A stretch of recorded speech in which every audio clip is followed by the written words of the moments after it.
Hey, this is Matt once again. What about the videos? Another paid request. This time for Shawn. Thank you so much for that.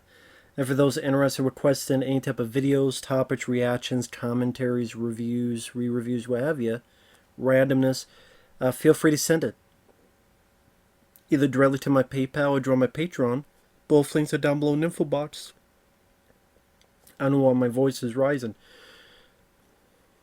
I guess I'm just getting excited to go watch and do a commentary for Batman, the 1989 film, which Shawn also mentioned he wanted me to upload this on January 31st, which is his birthday. Happy birthday. Whenever you see this, hopefully you enjoy, and thank you people out there for the support and everything in between. By the way, if you see me get up and stuff, if I have to do stuff, it's because it's getting that time of the year, bugs, flies. So sometimes if I get up and you hear like take the slap, that's why. Because out here in the middle of nowhere in Texas, flies and bugs just... They don't try to stop me like the Joker tries to stop Batman. But it cannot be done. I'm still going to do this commentary. So I'm pause the beginning. 3, 2, 1. Pressing play. And we got the Warner Brothers logo. And it's going to black in the background now. Well, to the sky. And Warner Bros. Logo gone. And then the single Warner Bros. Presents. And the next title for syncing is Jack Nicholson. Yeah, that was one of the things Jack wanted. He wanted top billing. As we get into the wonderful Danny Elfman music. That's just absolutely classic. Peter Guber and John Peters. Tim Burton film. Now, where to start with this? This was my introduction to the character of Batman. I did not grow up reading the comics. I'm not going to lie and say, oh, I've read 85. No, I never read the comics before. I still haven't read much of the comics. I know of them, but I haven't read much of them. Now, this was my introduction. This and Batman Returns is two of my favorite versions of Batman, although I really enjoy The Batman that came out recently. I enjoyed Batman the Animated Series. I've been watching a lot of that recently. That's been good. I also enjoyed The Dark Knight Returns, voiced by Peter Weller. This is a film that, because of the goofiness of the Adam West Batman stuff, Batman wasn't really looked at as a serious figure, so to speak. Now, it was around this time where there was thoughts of doing a movie because of the success of Superman the movie. Superman was such a huge success. What other could we do? Fuck you, Bob Kane. Fuck you, Bob Kane. Fuck you, Bob Kane. Why did I do that just now? Fuck you, Bob Kane. He's an asshole.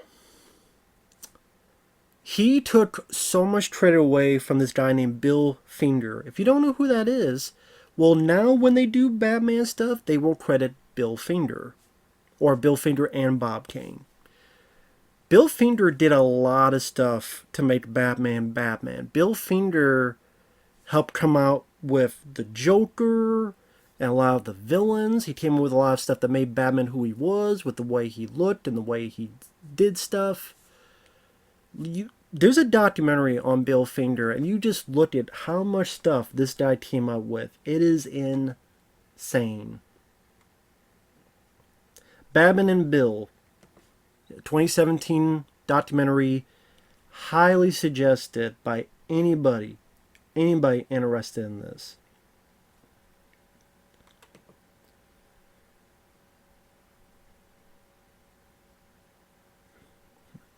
And he did so much for it, and he got little to no credit.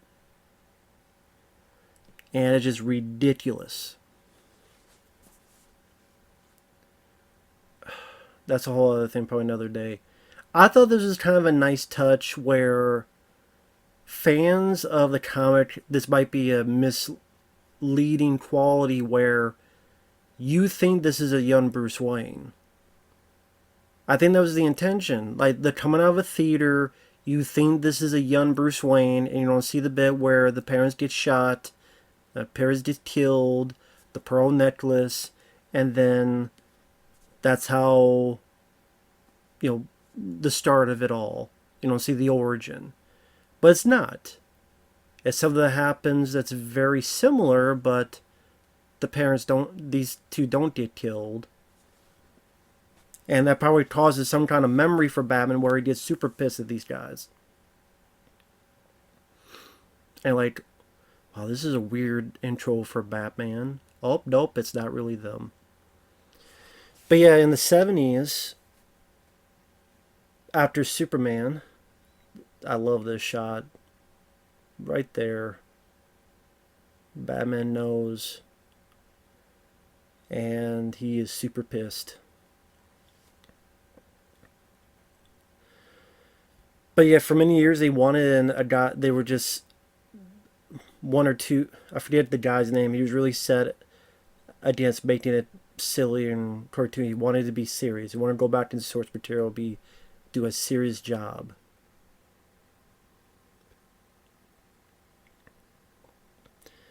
Sorry, I like this conversation between the two. I heard the bat got him. The bat, come on, give me a break, will you?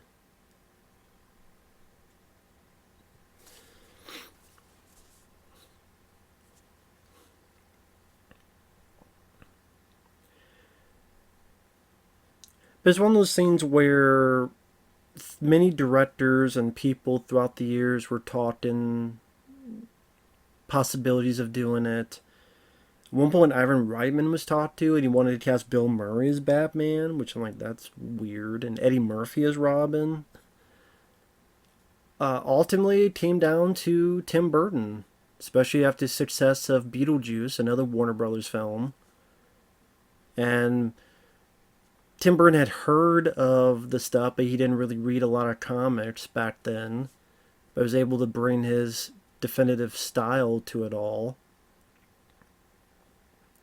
And Michael Keaton got cast. And a lot of people got pissed at the time. If there was an internet back then, people would have been roasting up and down, what, Mr. Mom? And everything too, because it's like, wait, you didn't Tim Burton, the guy who did Beetlejuice and Pee-wee's Big Adventure? Wait, you're getting Mr. Mom and Night Shift Guy to be Batman? Here you go. I'm Batman.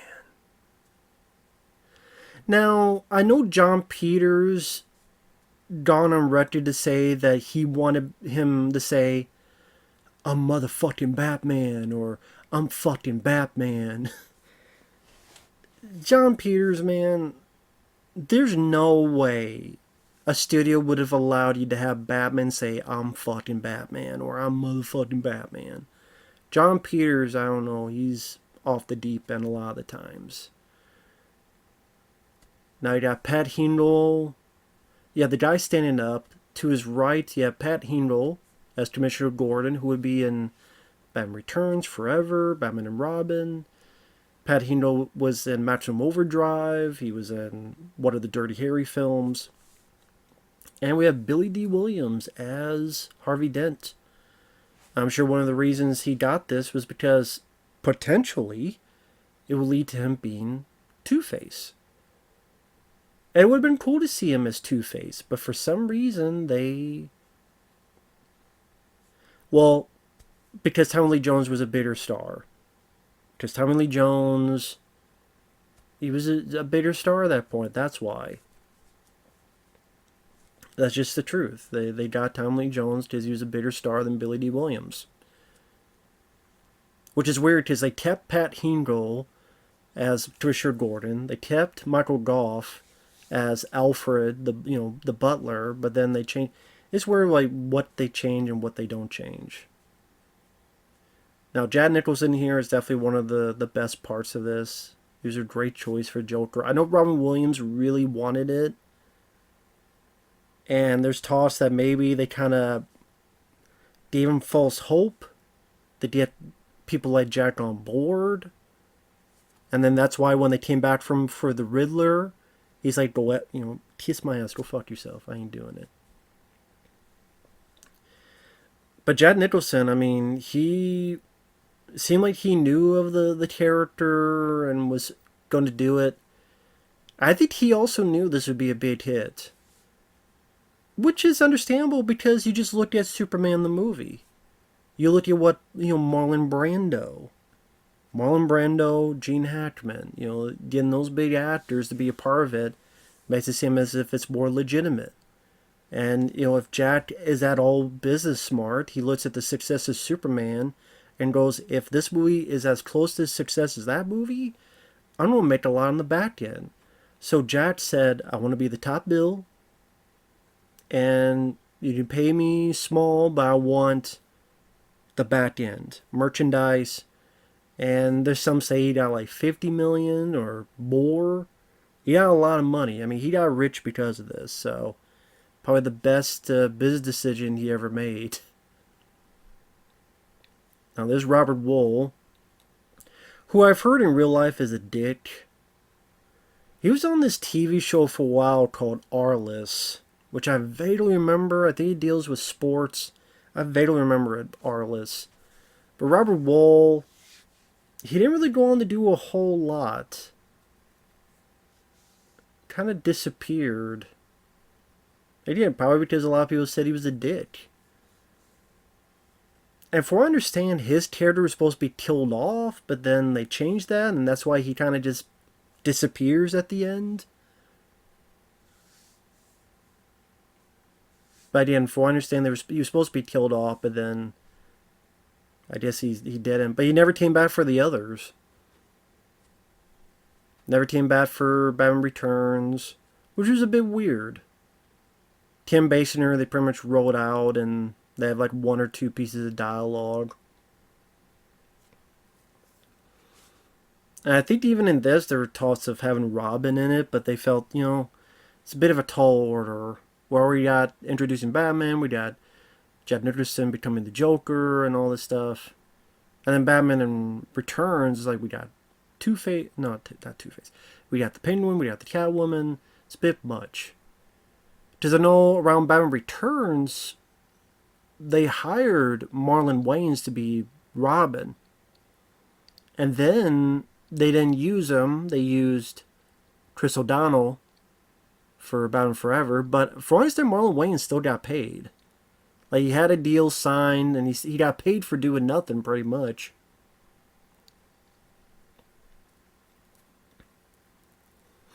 Now, yes, of course, this is different from the source material of Joker. Joker's not the guy who killed Batman's parents. This is not really who Joker was in the comics before he became the Joker. Now, that's Tracy Walter behind Jack Nicholson. From what I understand, Jack Nicholson wanted Tracy Walter to play that guy. His kind of his lieutenant, so to speak. Now, Tracy Walter, the guy with the gun, not this guy here with the fedora, but the guy who's holding the gun, if he looks recognizable, you'll know him from Conan the Destroyer. He was Conan's sidekick, Arnold's sidekick in that, which I enjoy that film. He was also he was the cook in the first City Slickers. He was in this film called Drive with Mark Dacascos and T.D. Hardison. He was one of the bad guys. Character actor you would see from time to time.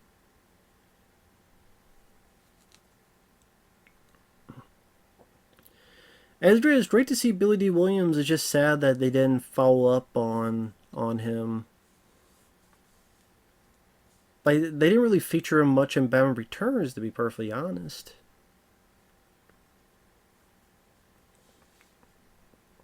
And here we're going to be introduced soon to Tim Basinger.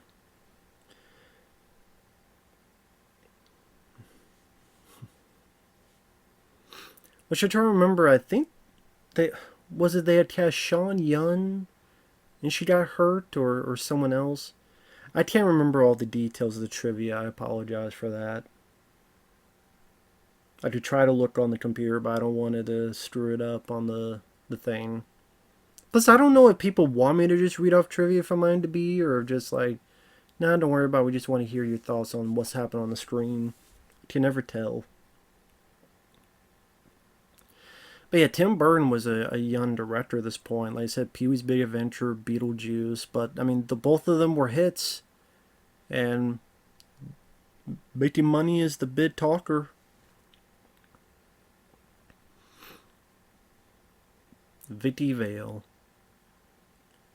Which, to be honest, Vicki Vale, I mean, she didn't really get into much of other pieces of media. I mean, I don't know if she was used to as much of an effect in the comics, but like the cartoons and other movies, like Vicki Vale never really became that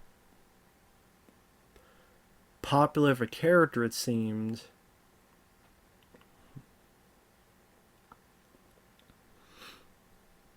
I mean, I guess if you think about it, I mean, there's not a whole lot to her character other than possible romantic interest.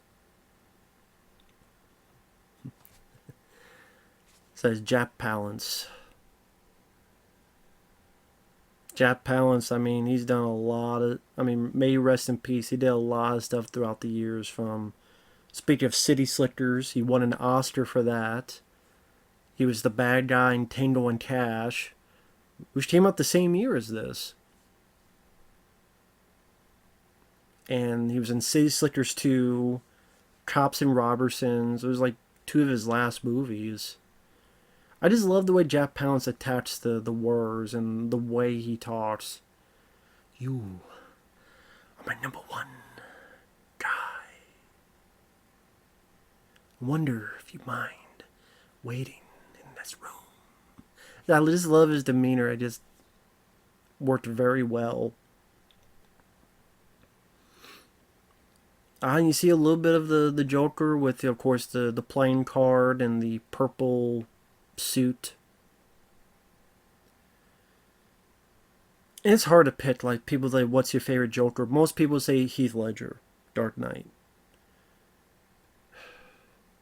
My favorite is Jack Nicholson as the Joker. Heath Ledger did a great job. He did. But I gotta go with Jack. When I think of the Joker, well, most people see Heath Ledger or they say Mark Hamill. A lot of people say Mark Hamill. But for me, I gotta go with Jack Nicholson.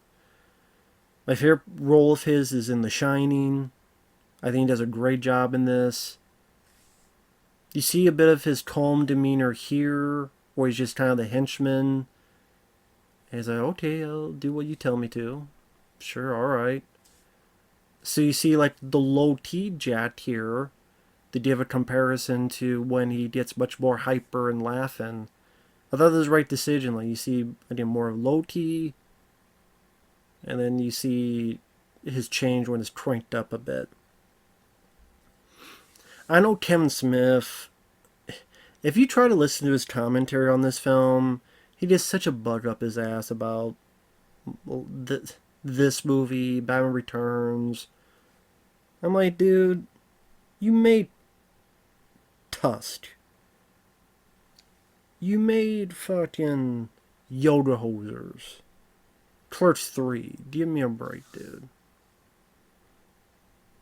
Well, at least he's made a movie. Well, true, he's made more good movies than me, but he's also made more bad movies than me. So, I could twist that around and say he's made more shitty movies than I have, and I've made less shitty movies than he has. So there you go. I could twist it around there too. But there's Michael Gough as Alfred, who was in all the first four. He would be another Tim Burton stuff. He was in a bit role in Sleepy Hollow. And I'm trying to remember what else he's been in. But he's definitely perfect as Alfred. And we get Michael Keaton here as Bruce Wayne.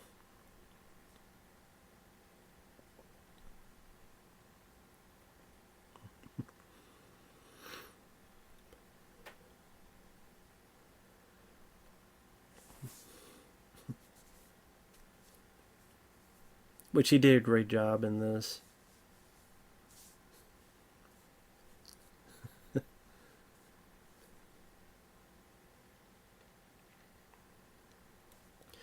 just, seeing just how young Michael Keaton is here. I mean, this is a guy that was starting off, like I said, he had done comedy, let's see, Night Shift and Gun Ho for director Ron Howard, Mr. Mom, these comedic roles, and then he had done the film Clean and Sober, which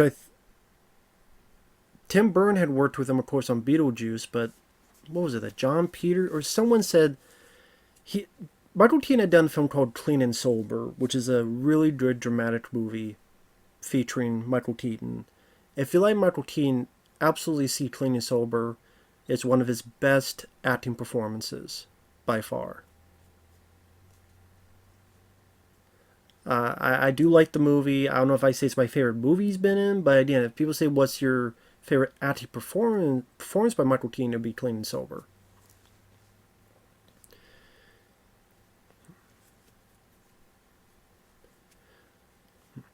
But anyway, like this, I know. I'm sure he likes the fact this film did a lot for his career, where it opened up the door to do a lot more movies. Studios think he's a possible bankable star, so they let him star in much more movies because of this, as well as Batman Returns. I get it. There's now a whole lot of character development for Bruce Wayne, which is true. When you watch these films, there's not a whole lot of character development for Bruce Wayne. When you look at some of the other, Batman films and other pieces of storytelling.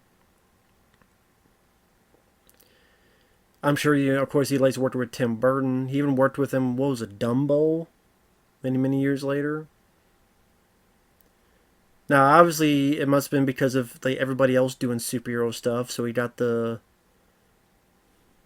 bite of the bud, so to speak, to play Batman again, which, who knows, I mean, that's pretty much up the creek nowadays, because he was supposed to be in 3 films: The Flash, Batgirl, and a possible Batman Beyond movie. But Batgirl, which Michael Keaton as Batman was in for a little bit, that's absolutely gone. Will never be released for tax write-off, whatever. They can't release it. It's one of those, if they try to release it, they'd be sued type of thing. They'd get in deep shit. So it would never be released.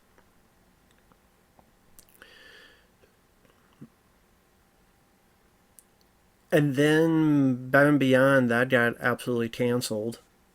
I don't know how serious the talks were, but it was hinted at that would be a movie. And then The Flash, I've heard, whether it's true or not, I don't know, that he was in it and they're cutting stuff out with him in it. They're cutting some of his footage out. Because they now know that since DC, they're doing this new thing, going in this direction, they're not going to have Michael Keaton in a lot of stuff. Which is funny, because that's the thing that intrigued people the most, was Michael Keaton coming back as Batman. And now that's the stuff they're pretty much throwing in the garbage. I have to think, if you're in Michael Keaton's shoes, what the fuck? People have been wanting me to do this all this time. They've been begging for me to do this again and, again and again. Will you ever play Batman again? Will you ever play Batman again? I do it once for a movie that gets canceled. There's possible of another movie that never gets off the floor. And then in this other one, they're cutting my footage out because they don't want to use me any further. So I think for Michael Keaton, be like, what the fuck? Fine, whatever. At least the check cleared. Because they have to pay him regardless. Check is already in the mail.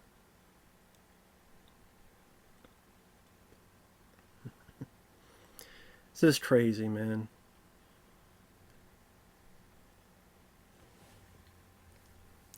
I mean, and that's the thing, you look at his career, there's probably been a lot more flops than hits, if you think about it. Multiplicity didn't do much of anything. What was that? Speechless? My Life? I don't think they did much at the box office. So Pacific Heights, I think, did a bit. Desperate Measures did not. He got a bit of resurgence because of Birdman and the Oscar recognition of that film. He was the Vulture in Spider-Man Homecoming, and a few others. I think he recently won an Emmy for a TV show. I forget what it was called, Dope Sick, I believe. So, but I mean, he's always been an actor I've enjoyed. Even like The Other Guys. That's a film I like. Even though I'm not a big Will Ferrell guy and a big Mark Wahlberg guy, I still enjoy that film. I still thought it was a funny movie. And Michael Keaton was one of the best parts of it.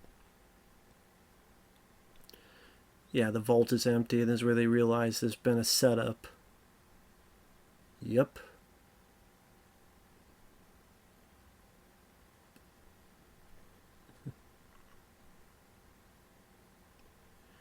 So again, you have this lower demeanor of Jack Nicholson to have sort of a comparison to later on. And people, I mean, came out in '89. This was such a huge phenomenon. The summer of '89. Batman was everywhere. Batman was the biggest movie ever in the summer of '89. I mean, everything was Batman, Batman merchandise, Summer of Batman. And people forget how many movies came out around that time. You had Back to the Future Part 2. You had Ghostbusters 2. You had Lethal Weapon 2. Of course, this movie. A James Bond film, License to Kill. Indiana Jones and the Temple of Doom. I mean, a lot of big movies. But Batman was the biggest. And once again, even more further show that, wow, this is a commodity that could be used to make money from these comics. I love the suit. I love the insignia in the middle. I love the yellow and black. It is my favorite Batman suit.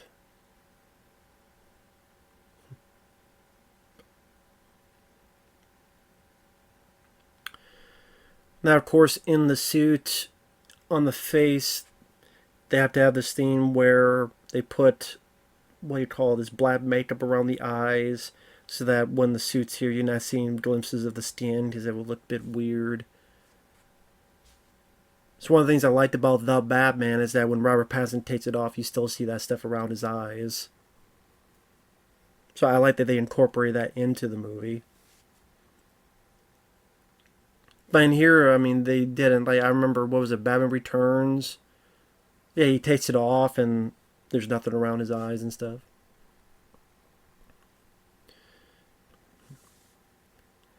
But I mean, after this, you had, what was it, Dick Tracy, you had the Rocketeer, the Phantom, technically the Crow, Judge Dredd. And while The Crow was successful, most of those other films, I mean, really, like, other than Batman, the one that was more successful, well, not more, it wasn't more successful, but at that time, the second most successful after Batman was Teenage Mutant Ninja Turtles. Which, I mean, the 80s cartoon was big on it, but that 1990 movie was more like the comic book. With, instead of Leo getting put into a coma, it was Raph getting put into a coma. But it was the fight at the shop, a turtle being put into a coma, going back to a farmhouse to recuperate, to go back and fight Shredder. That was from the comics. So, like, while the cartoon was popular, the 1990 Ninja Turtles was definitely more based on the comics. So again, I'm sure that also helped at least one company go, okay, we'll make it. Yeah, the cartoon's big, but I mean, with the success of Batman and all these other movies like Dick Tracy and stuff being made, sure, why not? And Michael Keaton just looks good in the suit to Batman. And also, it was appreciative that this was a darker movie. Like, people do get killed. Like, right here. Think about the future. There are people that get killed. There are people that get shot. I mean, you don't see blood and stuff, but people, there are dire circumstances.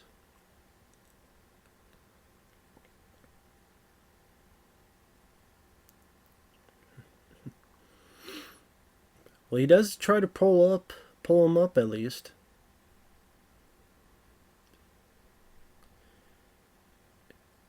Michael Keaton definitely had the eyes.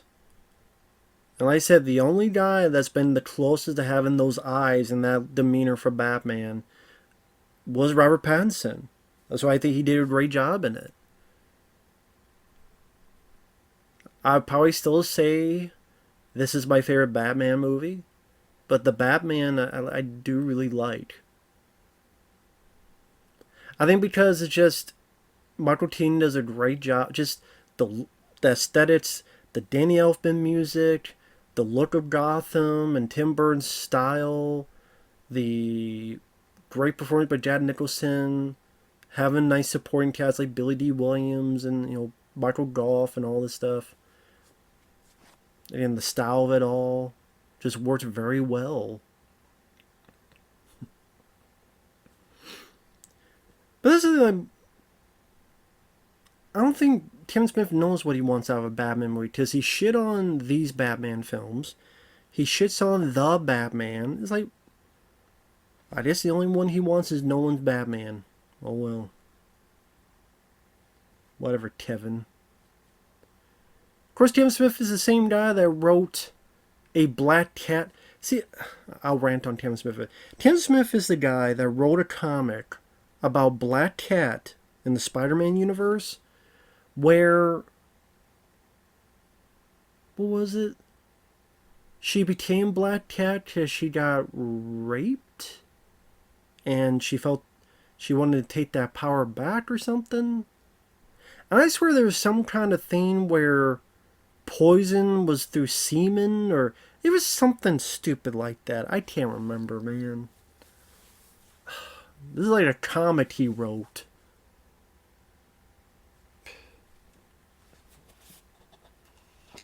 Whatever.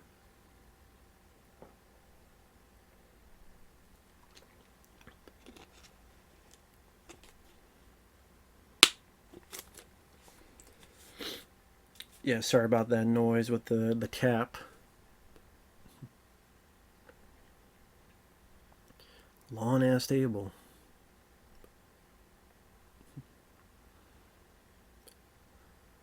It's like shitty soup to be drinking either, or might as well be drinking the soup. Soup to nuts. But yeah, I mean, a lot of those other ones in the 90s that based on comics, comic strips, comic books, were not doing well. Like I said, like Dick Tracy did alright, I guess. Like I said, Judge Dredd Bomb, The Phantom Bomb, The Crow did well.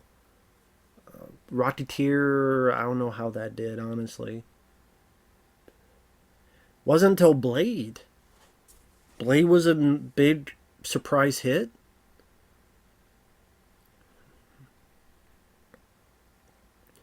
Then after that, you had X-Men and X-Men 2. You had Spider-Man. And that's when comic books really took flight into films in a successive nature.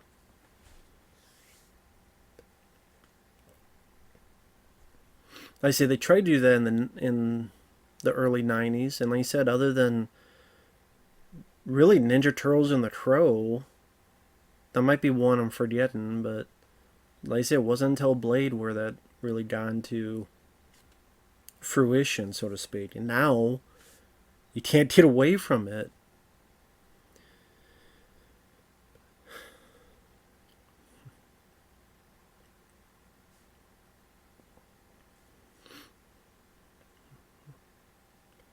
But I thought Michael Keaton and Kim Basinger did a good job in scenes like this. I think the acting worked well.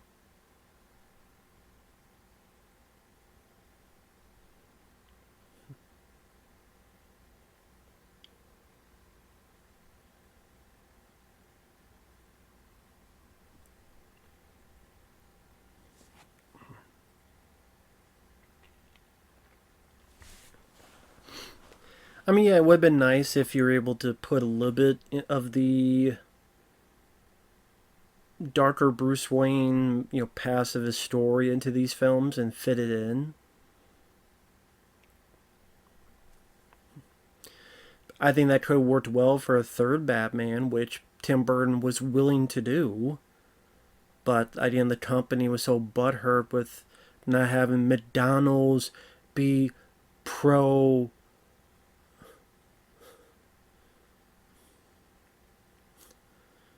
professionally.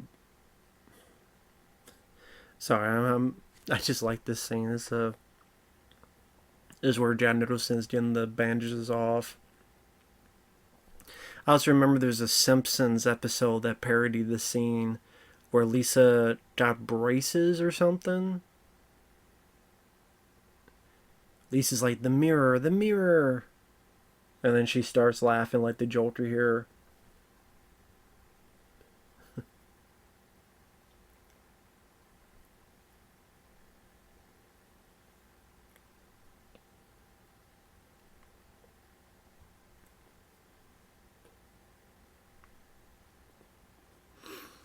This guy should be lucky he didn't get killed. Of course, we're not going to see the Joker yet. We'll get that reveal later on.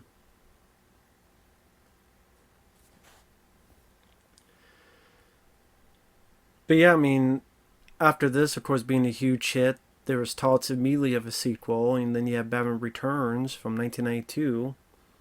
Michael Keaton getting a bit more of a payday, getting to work with Tim Burton again. And Tim Burton made a movie that was even more of a Tim Burton movie. Dan DeVito did a good job as the Penguin. Michelle Pfeiffer as Catwoman. That's a film I do like. I do like Batman Returns. Nice Christmas movie. I say nice when there's a lot of dark stuff in that too. I mean, Penguin bites someone in the nose and gushing blood and all that stuff.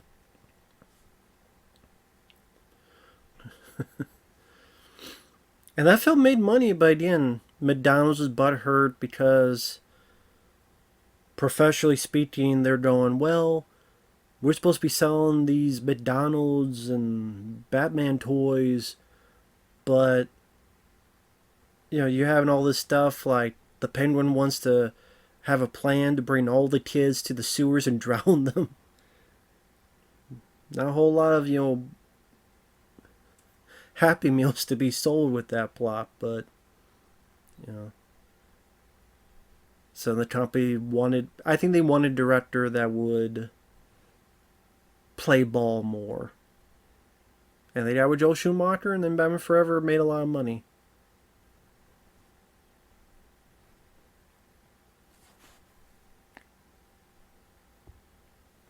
Here's the reveal.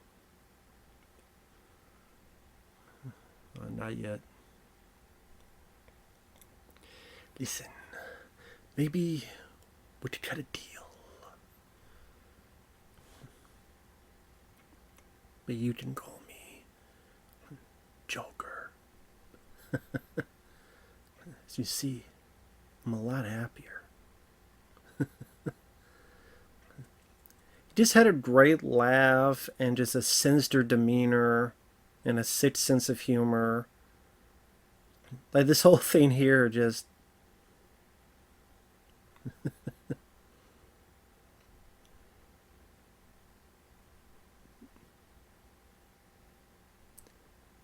this bigger than life demeanor, and he worked well as he was like a sinister villain but a funny villain. And it worked well because you could be scared of him, but you can laugh as well.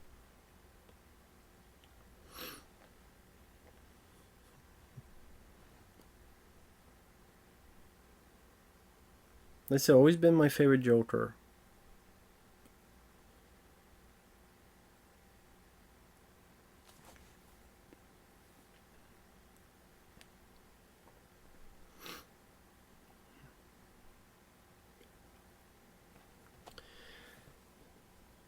Probably the only bit you did of Bruce Wayne in this is really his possible love story with Kim Basinger's character.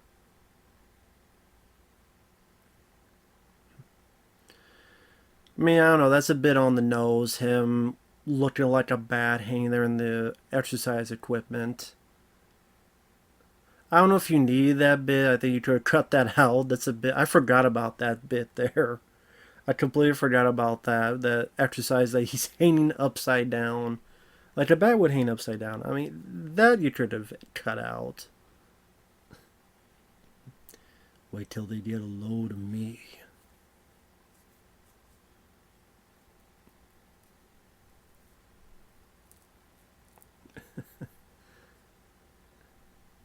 There's a very infectious laugh.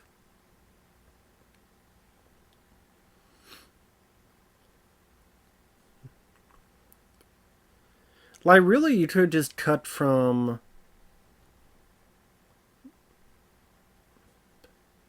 Bruce Wayne in bed to Jack and then to this scene here. You didn't need to have him hanging upside down. So, no figure. See if I can get some maybe info that could be possibly interesting as the chair squeaks. Like I said, if anything happens and I gotta kill some bugs, just beware. It's that time.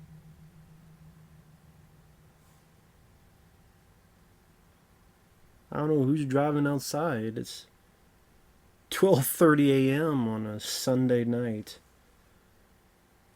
Because usually I can only do commentaries. Like, I get the time. It's like late night because I'm a night owl anyway, so maybe that's another night owl. I don't know. It's fine to be a night owl, but don't, drive in this late at night? What the hell?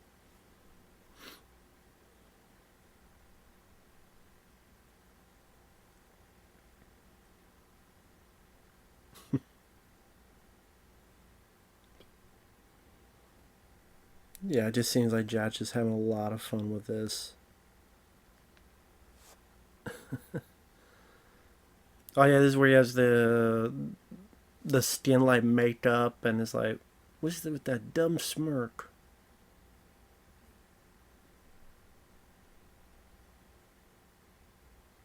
The stupid grin, sorry.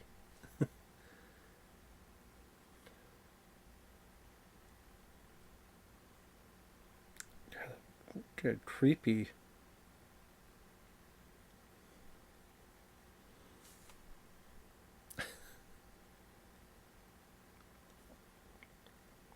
This is. I'm laughing because, of course, what's going to happen with this buzzer thing. This, like, ghoulish humor.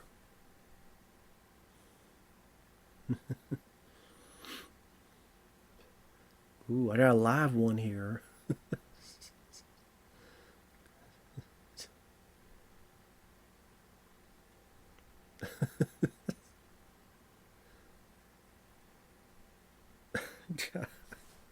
Jesus.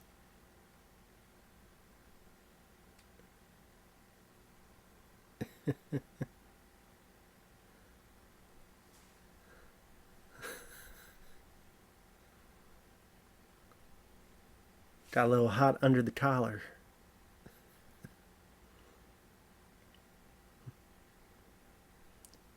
Have you ever heard of the healing power of laughter? I thought this is kind of a nice little trick too. Like I'm sure he's wiping the white on, but the fact that you could dab it and like it's the white underneath. I don't know. Just a nice little touch there. More than likely, they had something on there as okay, now paint yourself here to make it seem as if the that makeup is coming off.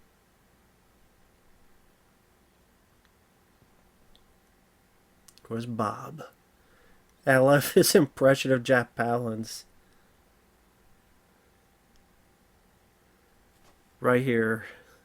And Bob. Remember, you are my number one. This great to see Jack Nicholson. There's so many people impersonating Jack Nicholson Says it's interesting to have Jack impersonate someone else.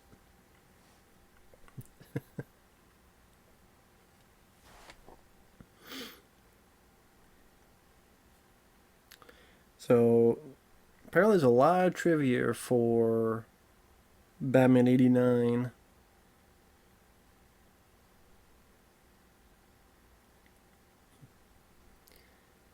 Again, sort of this, again, this kind of ghoulish humor. So I mean, just make it straight out. This is not a kids' film, not in the slightest.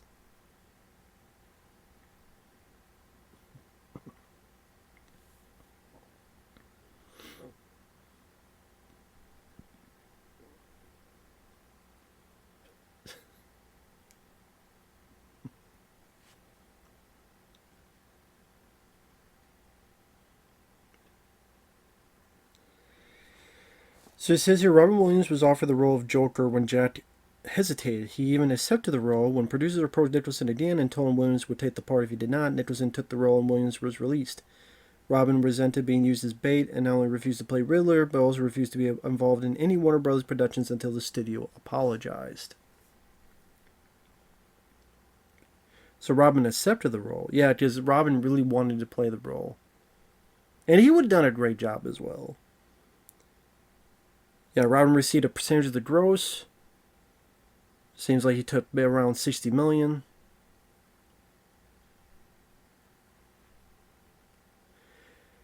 Jack said the Joker was one of his favorite roles he played.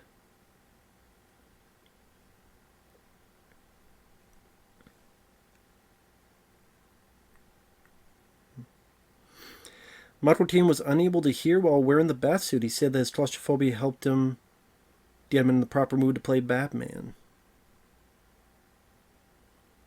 In order to combat negative rumors, a trailer was hastily assembled to be distributed to theaters. It was tested in the Westwood, California theater. The 90-second trailer received a standing ovation.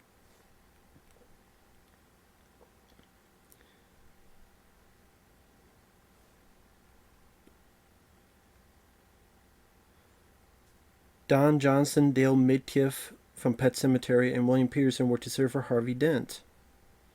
Billy Dee Williams took the role with expectation he would be brought back to play Two-Face, and had a contract clause added reserving the role for him. So when Batman Forever came out, Warner Brothers bought out Billy Dee Williams' contract.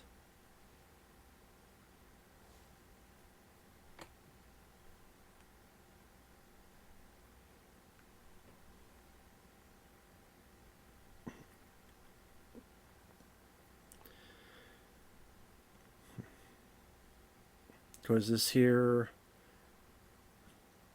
showcase of where his parents passed away,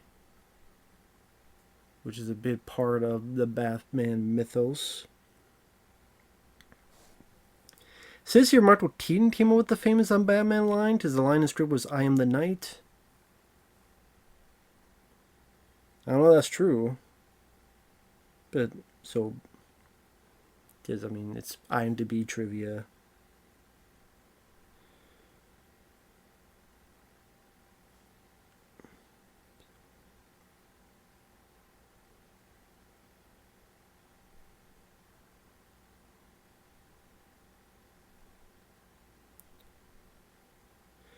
Jack admitted in an interview that he was an enormous comic book fan in the era where Batman first appeared and that the Joker was his favorite character from the comics.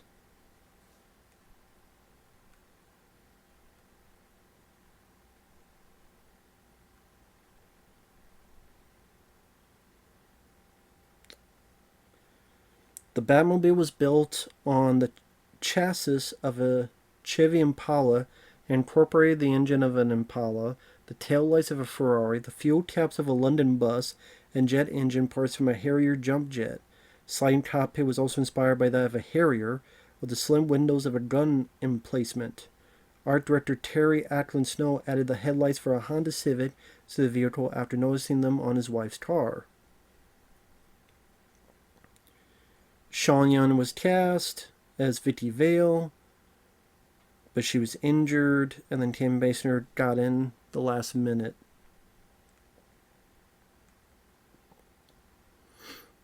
Jack Nicholson said what made the Joker one of his favorite roles was it allowed him so much creative freedom.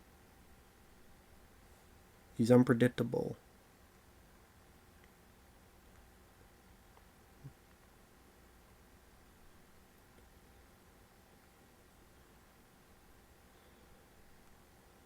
Let's see.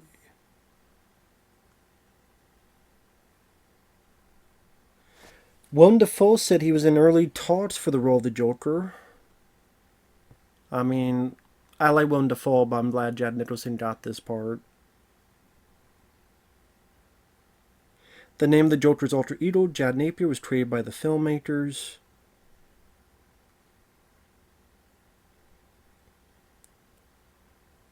Let's see.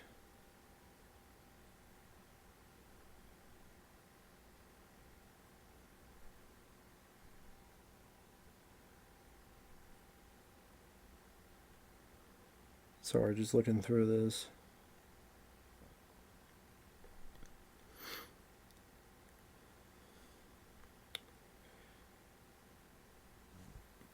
After seeing an early screening of Clean and Sober, John Pierce was inspired to cast Michael Keaton as Bruce Wayne because of his brooding, against-type performance. Tim Burton's recent success with Keaton on Beetlejuice made him eager to cast Michael in the role, since he could envision Keaton as someone who would dress up like a bat for effect. Believed his eyes lent him an intensity that would shine through the Batman cowl. Well, I agree with that. Clean and Sober's good word of mouth and Beetlejuice's box office success made Keaton standing with Warner Bros. A preferred choice for the role.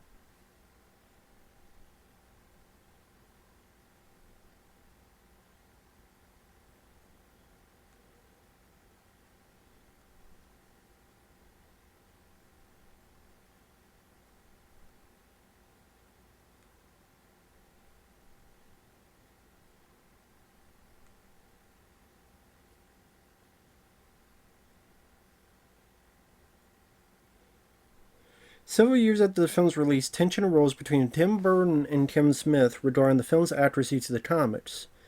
After the release of 2001 Planet of the Apes, Tim Burton denied plagiarizing a plot point of the film from one of Kevin Smith's comics, admitting he never intended to read many comics. This prompted Kevin Smith to have jokingly retort, which to me explains Batman. Yeah, that was an evening with Kevin Smith, I remember that. Smith later apologized to Burton for the remark, as Burton meant to also mention the reason behind this was due to his dyslexia, which made it difficult for him to read comics, though he did occasionally look at the images and became enamored with the iconography of the Batman and the Joker mythology. It was Alan Moore's The Killing Joke which helped him understand the mythology the most.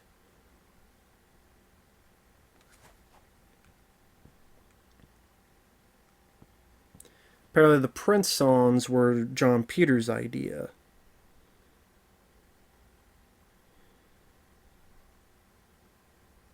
George Michael and Michael Jackson were originally both considered for contributions to the film's soundtrack in addition to Prince, with the latter being considered for the film's love scene, while Prince wrote songs for the Joker. Jackson turned down the opportunity due to his concert commitments.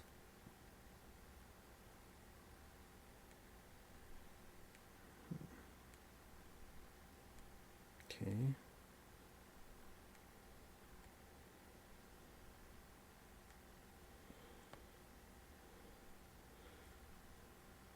Originally, Vicki Vale was not supposed to be in the third act. She didn't go in the tower. Tim Basinger convinced filmmakers otherwise and initiated script rewrites. Okay.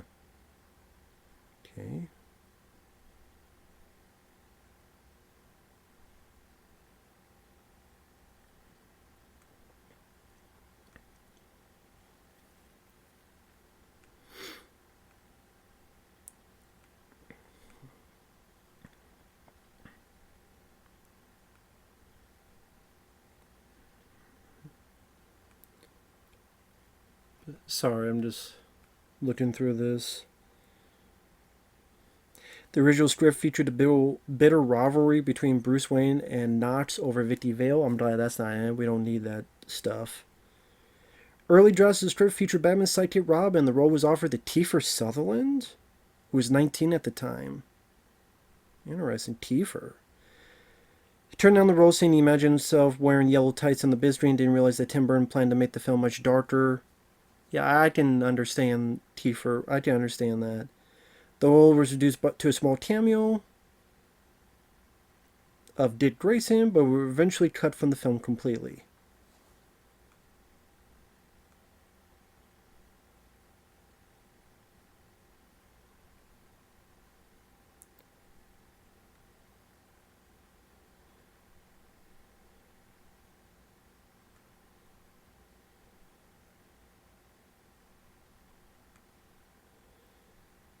Robert Wuhl reprised his role as Knox in Supergirl Crisis on Infinite Earths Part 1. The episode established the film takes place on Earth 89, a reference to the year of its release.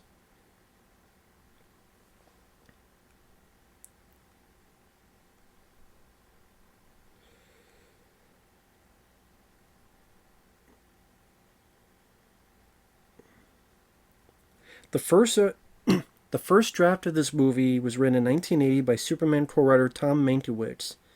Told the story of Batman and Robin's origins. The villains were the Joker and the Penguin, and Rupert Thorne and Barbara Gordon were also to appear. Some elements were taken from a 1978 comic serial, Strange Apparitions. At the end, Robin was to appear in costume. It was going to be released in 1985 with a budget of $20 million, but with producers Michael E. Uslan and Benjamin Melniker booted off the production, the project was shelved until John Peters and Peter Guber picked it up. In 1985, after the surprise success of Pee-wee's Big Adventure, studio offered the job to Tim Burton.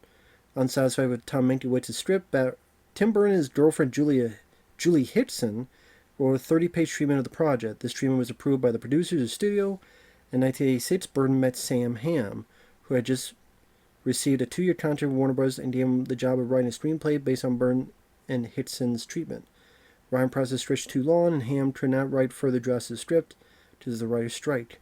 In his place, Tim Burton got Beetlejuice co-writer Warren Stearon to continue writing. Nearly 3 years after working on the project, Burton didn't get the film greenlit until the box office result of Beetlejuice. Began filming in October, and only took 12 weeks to shoot.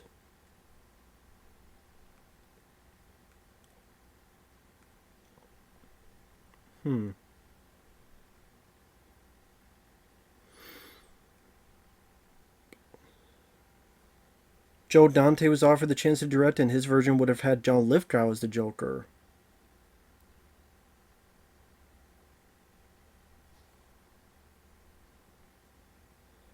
He eventually declined because he was more interested in Joker than Batman, and he felt it shouldn't be that way.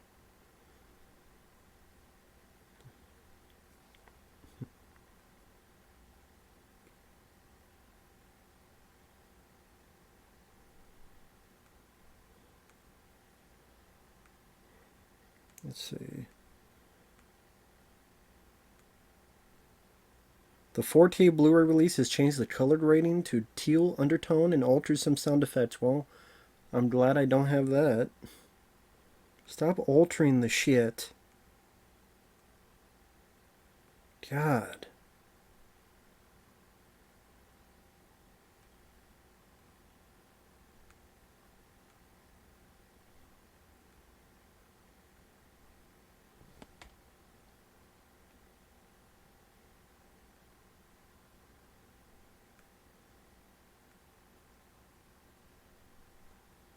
In 1997, Julie Strain, rest in peace, said she and her husband Kevin Eastman, creator of the Ninja Turtles, well, one of the creators, him and Peter Laird, said they bought one of the 5 Batmobiles built for the movie.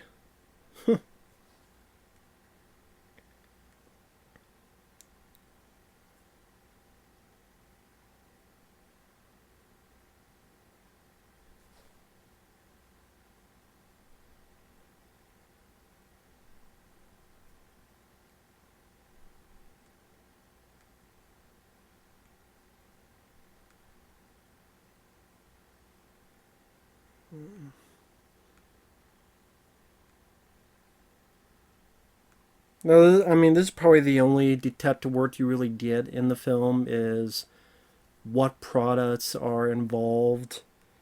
And, I mean, because he is a detective. Granted, not a lot of his showcase in these films, to be fair. But, I mean, it's the first time.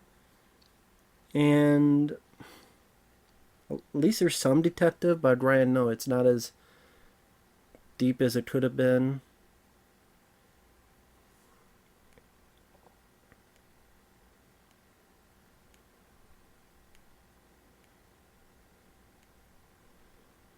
Yeah, apparently there's a lot of other trivia on this. Damn, take me all damn day.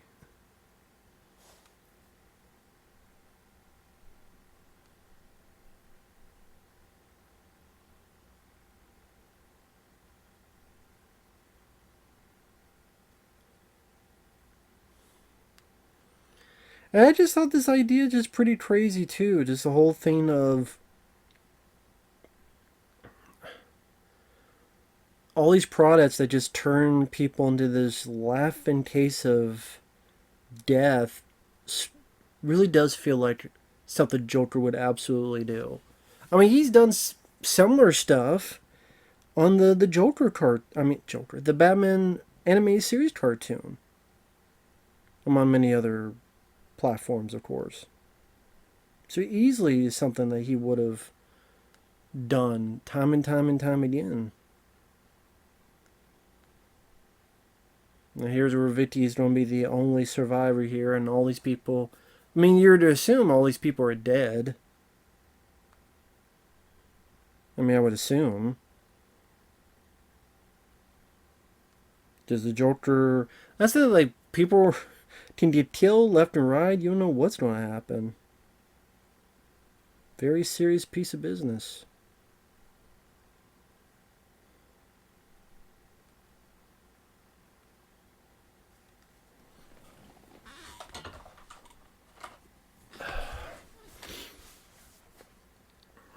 Well, at least he tied a bow. Urgent. Has about as shitty handwriting as I do. It's funny how that's like in the color of Robin. Like green and that kind of looks like Robin's colors. Like green and orange or whatever. Just need some yellow or something. I mean, I guess you assume this is knockout gas, but I just assume this killed them. But I would assume like Joker would not worry about like those people falling seem like to be dead. I mean, their eyes are open, so I'm assuming yeah they're dead. There's the same bit at the end where they're ready to kill people. Like Joker doesn't care about knocking people out. Here's you do a bit of the Prince song.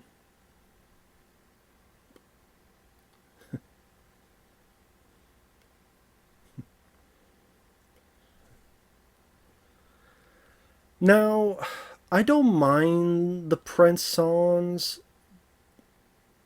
It's one of those I don't mind it. They're fine. Do I love them? No. Do I mind them? No. They're not songs I listen to much. I mean, really, the song I probably listen to more than once, like on my own, is probably Purple Rain. Purple Rain, Purple Rain. I was more of a Michael Jackson fan in terms of songs. Or, you know, AC/DC, Metallica, Aerosmith, Linkin Park, you know, other stuff. But yeah, apparently John Peters was the reason why you had the Prince soundtrack. It definitely became part of the film, successful album. And it works for this. You know, the song does work for this. I liked it better than, what was that Bat Dance? That one I'm not a fan of. This song I don't mind. I forget the name of... I forget the name of the song.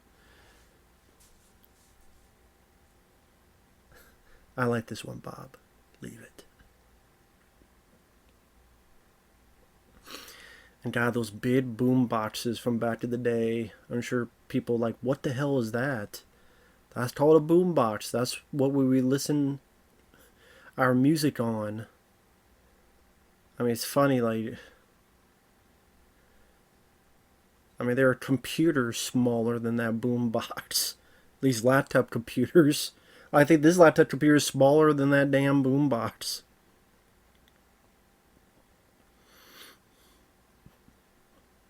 But yeah, a lot of the times where you people have the boom box and they're walking, they're listening right next to it. Like you would see that a lot in movies, but I don't know if people really did that in the real world, or it's just a thing they just put in a lot of movies back then. Just to be perfectly honest, I never personally saw someone with a boombox steering like this. I was seeing a lot of movies though.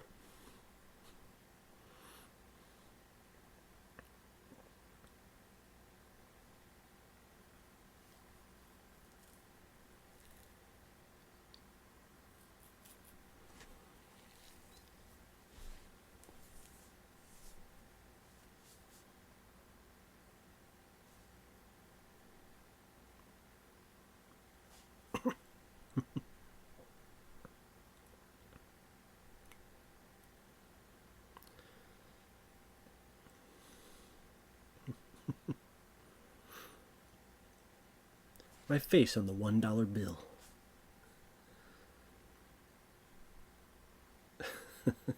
Do I look like I'm joking? Sorry, I'm just enjoying the film, and yeah, I mean, like Jack, because I create a frame, you can tell he's having a lot of fun with this. Just a lot of fun, man. Having a ball. Of course, that flower's got the acid in it, and sort of trademarks of the Joker.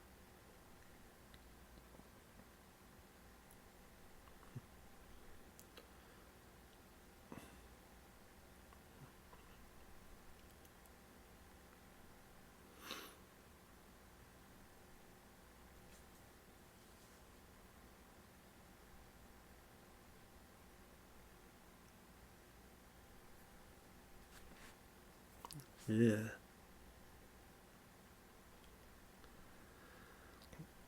You never really find out what happened to her, though, I will say. Like, this lady kind of disappears after this scene.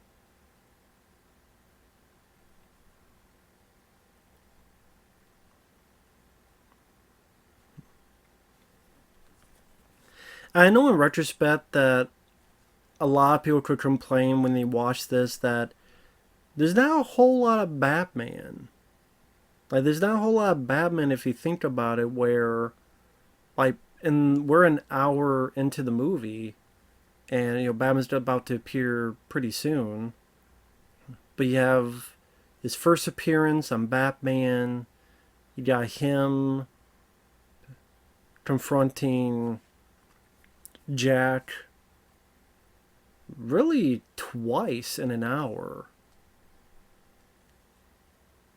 Ideas back then were just more willing to forgive that because when he popped up, he had great impression, great first impression.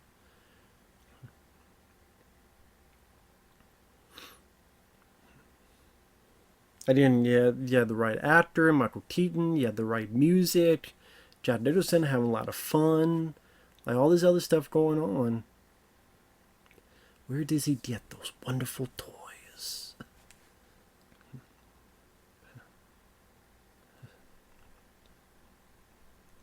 I love the look of that Batmobile too. It's my favorite Batmobile. Just love the look of it. Just looks so cool.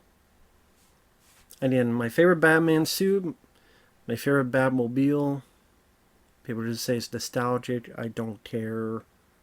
Still my favorite.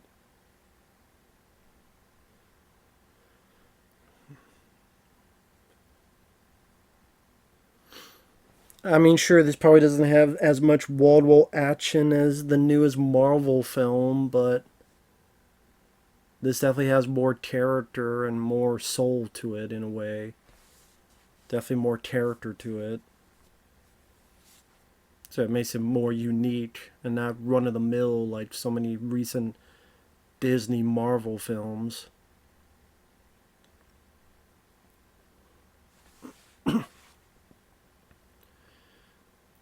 I remember like this is one of those films that it felt like what it was quickly got onto VHS. Like, a lot of times it seemed like it would take forever for a film, to get on VHS tape. But this, I know this came out in the summer. I think by Christmas it was on VHS. Or it seemed pretty quick. And usually it could take like a year or or so forth to get onto that.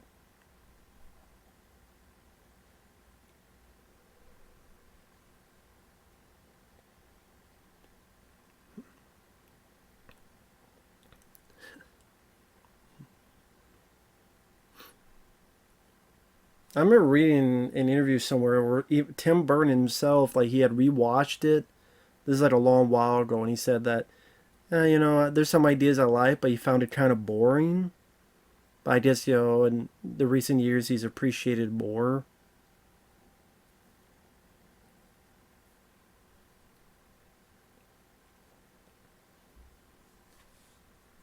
I don't know.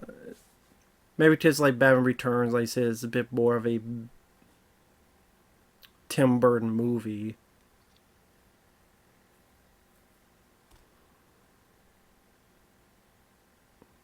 I'm trying to think. What do you think Batman Returns probably has a bit more action than this? I don't know. Like these are, like I said, these are not, Enter the Dragon, video game Streets of Rage kind of wall to wall action, but this is where we find out that he's got bulletproof.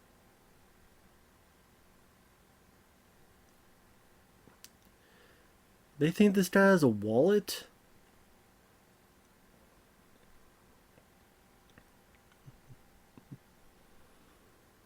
Take off the mask. Not shoot him in the head.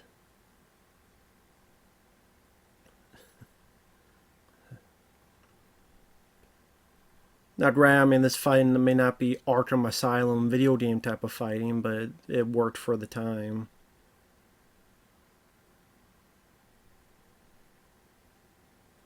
Use as little moves as possible to take your enemy down. And this is almost like the Raiders of the Lost Ark bit where the guy had the sword and Indy just like screw it and shot him. Well, here, I mean, there's a little bit more to it, but it seems like so much build up, and it's like, okay, I'll block you a few times.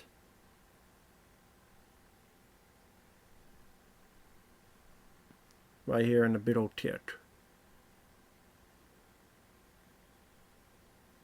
Then use the guy's momentum to fight him.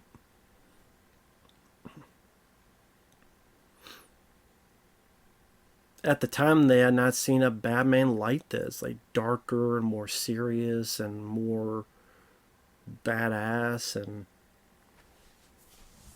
again, they were, for live action, they were either used to cartoons, the Super Friends, or they were used to the Adam West, Bane Pow Cow Wow type of stuff with villains like, was it Eggman or whatever it is, some Egg Roll, Dr. Egg, I don't know what the hell they're called. I didn't grow with the Adam West Batman show. I know of it, I didn't grow with it. I haven't seen much of it. I've seen clips of it. Looks like very, very goofy and corny.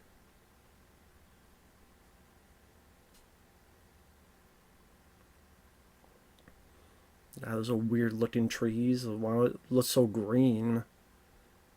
I don't know why they look so green. That's like the Jolly Green Giants trees. And it's like, who the hell lives around here?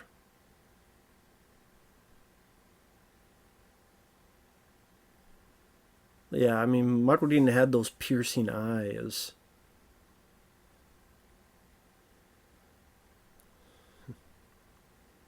Thankfully, no one else lives around here, I guess.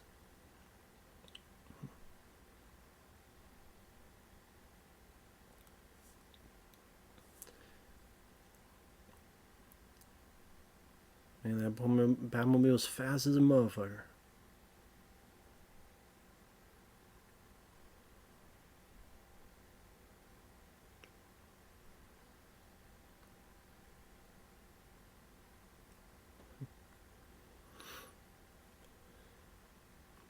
Yeah, Danny Elfman's music just sells it so well, too. Sells it extremely well.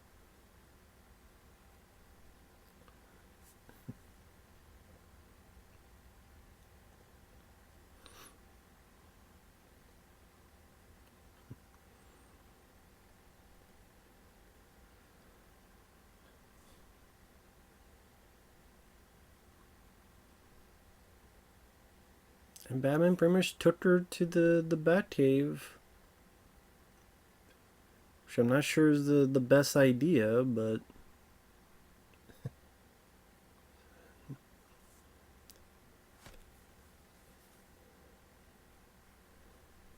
Which didn't...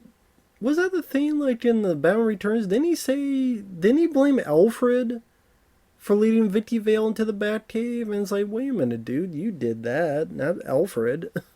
Now, think about it. Didn't Batman Returns, he's like... Complained to Alfred that he led Vicki Vale to the Batcave. I'm like, did he win? And it seems like here you did it.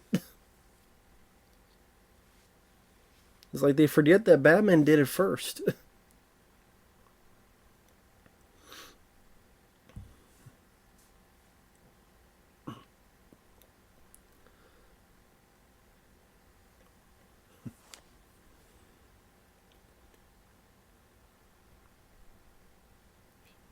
See, there's a little bit of that detective work.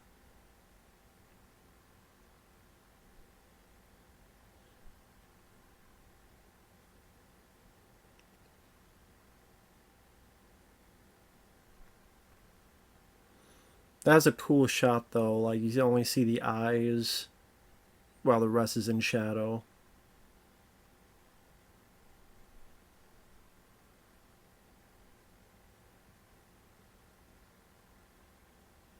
What people?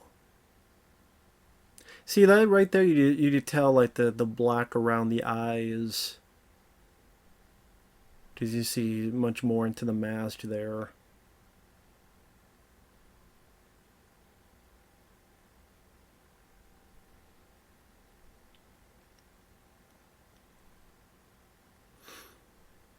You have a poontang pie. I need to get that. Yep, she got date raped. Batman butt fucked her on the bed. Damon pull out, has a butt plug. A bad butt plug up her cooch.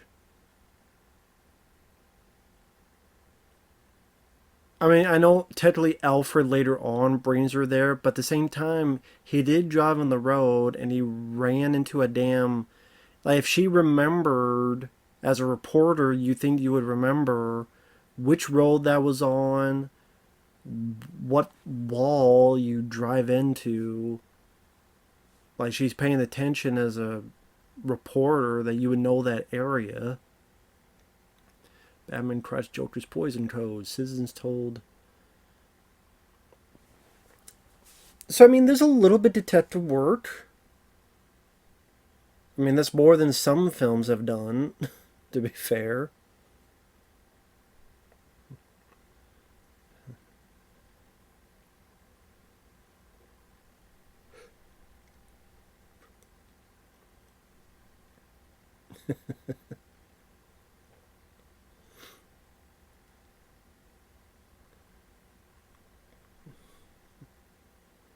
We have flying mouse to kill. I want to clean my claws.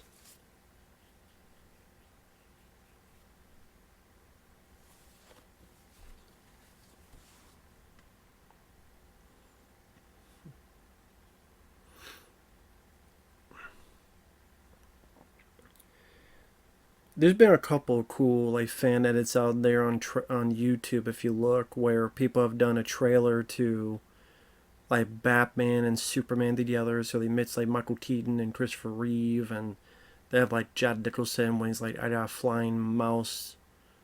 Then it cuts to Superman as if Joker's talking about Superman.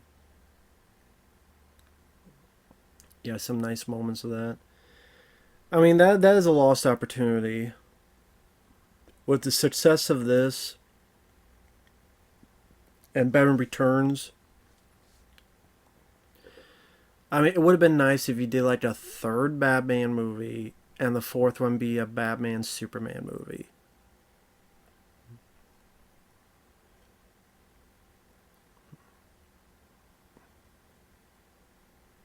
But, I mean, that was never going to be. I mean, the closest you get is there is a movie where Michael Keaton and Christopher Reeve did together. I think it was called, I think it's that movie Speechless. So you have Michael Keaton and Christopher Reeve in the same movie, and that's the closest you get to a Batman Superman movie.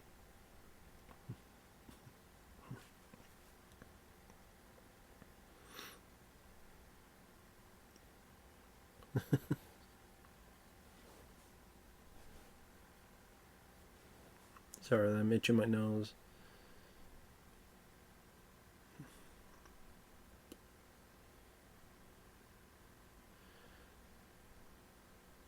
Yeah, sorry if at times I grow silent because it's like I don't know what to say in certain moments. Because obviously I didn't make the film. I have to read like more trivia points or so.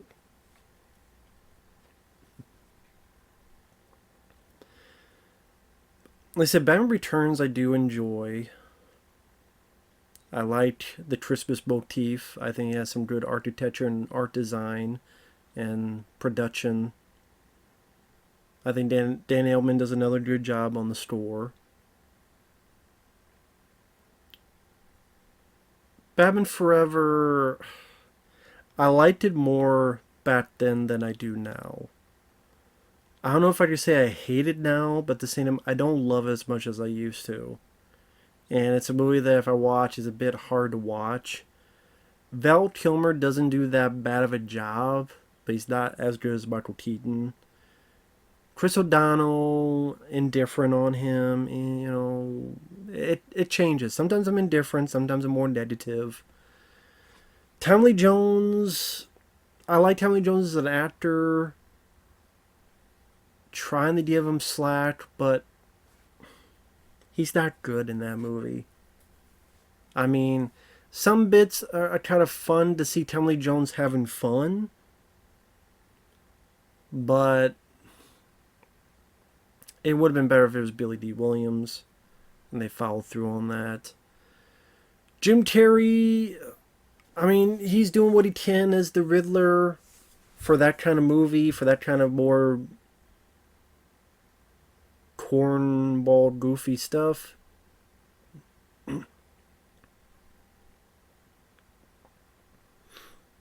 But I don't know. Okay, if they did Jim Carrey films at the time, I could say I prefer Ace Ventura, Pet Detective, Dumb and Dumber, Ace Ventura When Nature Calls, even The Mask. Okay, yeah, that's what happened to her. Alicia threw herself out of the window. Okay. So that explains it. Forgot about that line. Basically wonder if she actually went out the window or if she had some help to go out the window. But that's what happened to that girl, Alicia.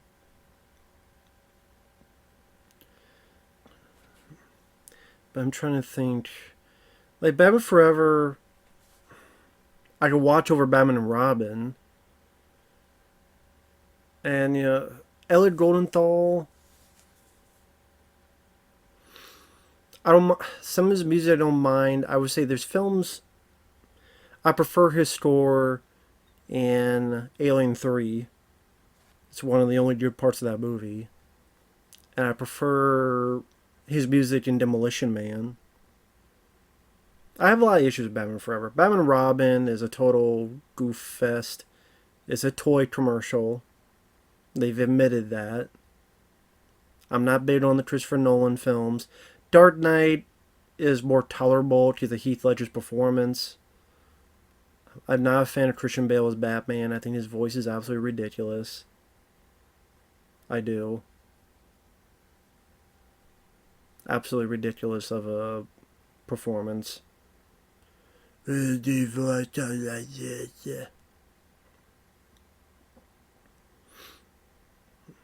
love this bit here, though. Him getting crazy.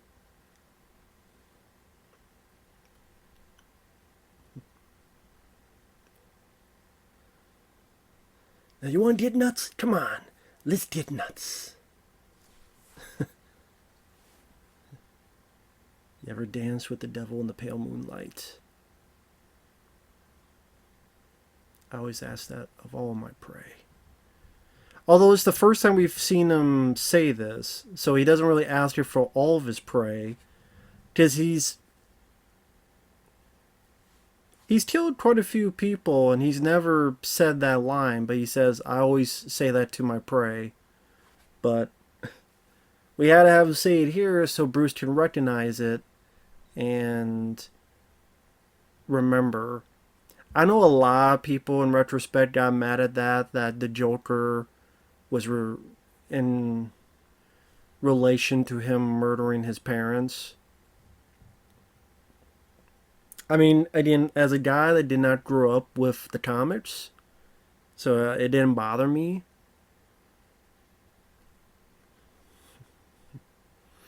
I do like the line, I made you, you made me first.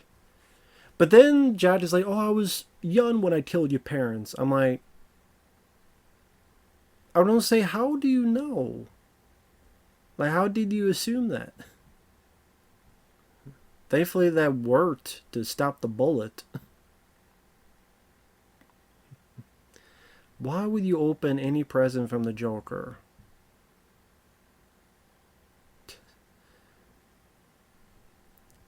Kind of a goofy moment. Jack in the Box with like dead flowers and then faint.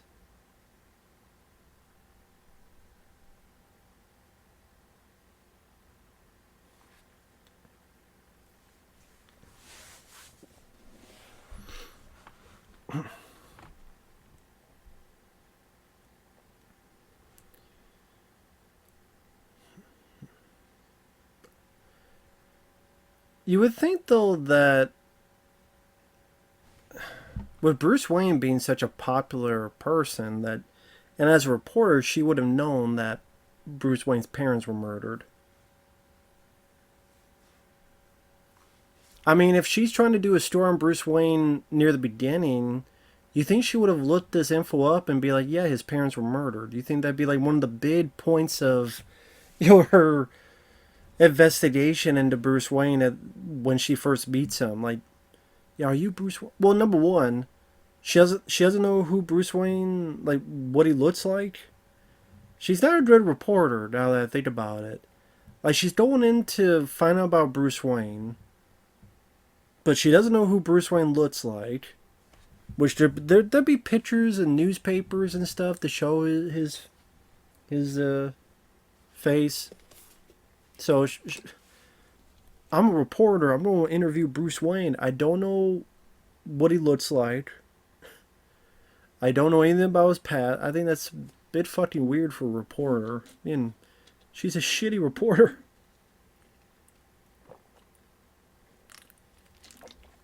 She's not good at her job.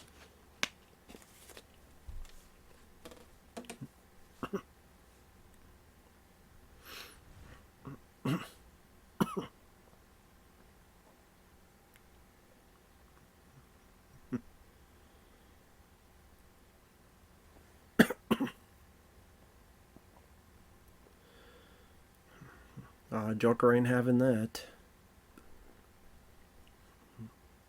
Want to take control of the airwaves.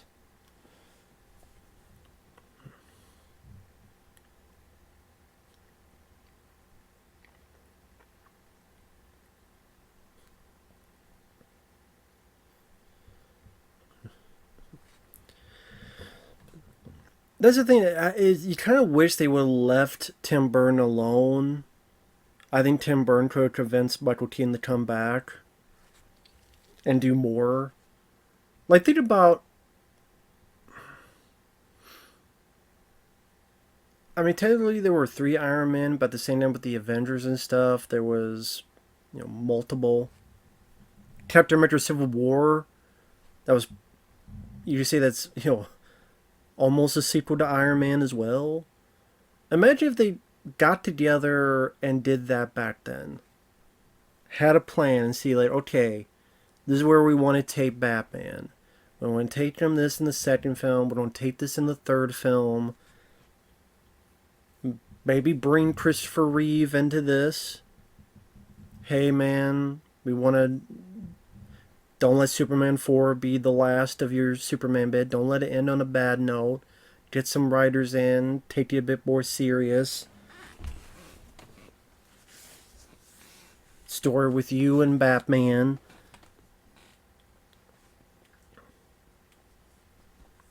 And then do... like, okay, imagine a Batman 3. This is if Christopher Reeve never had his accident. Of course, as well. You do your Batman 3. Then you do a Superman Batman movie. You reintroduce Christopher Reeve. And then you do the death of Superman. And then you do the rebirth of Superman. You do the death of Superman, where he takes on foes, ends with Doomsday killing him. Get that emotional payoff. Boom, he comes back. Rebirth of Superman. Knock out of the park with that story. And Superman's been reborn. He flies off in the distance. That's the way to send off Christopher Reeve. He's out there doing good. You didn't even change it a bit and put Batman in there for a bit? In the death or the rebirth of Superman? If you want you to have a cameo in death and have a bit more in the plot of rebirth.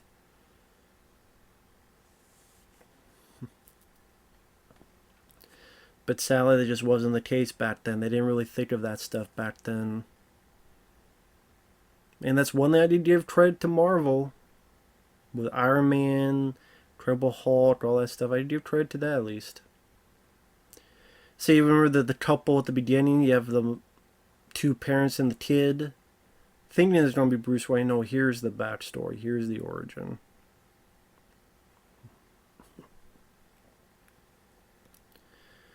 Always with those pearls. It's always with those pearls.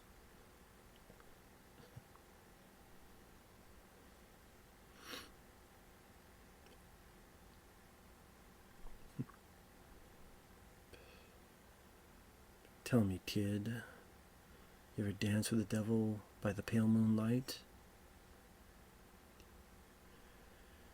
I don't know who this actor is who plays the young, but they did a nice job casting where you see it and you could picture Jack Nicholson being a younger version of Jack Nicholson. See you around, kid.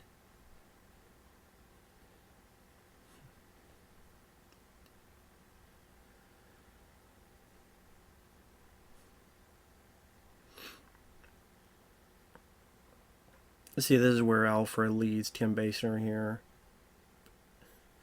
So, I mean, this is why the line dialogue is in the Batman Returns. But I'm just saying, like, if she was any reporter worth a spit, she would find the Batcave on her own and be like, where did he take me? He was driving over here and he went through a fake wall, but... I guess she's not that good of a reporter. What can I say?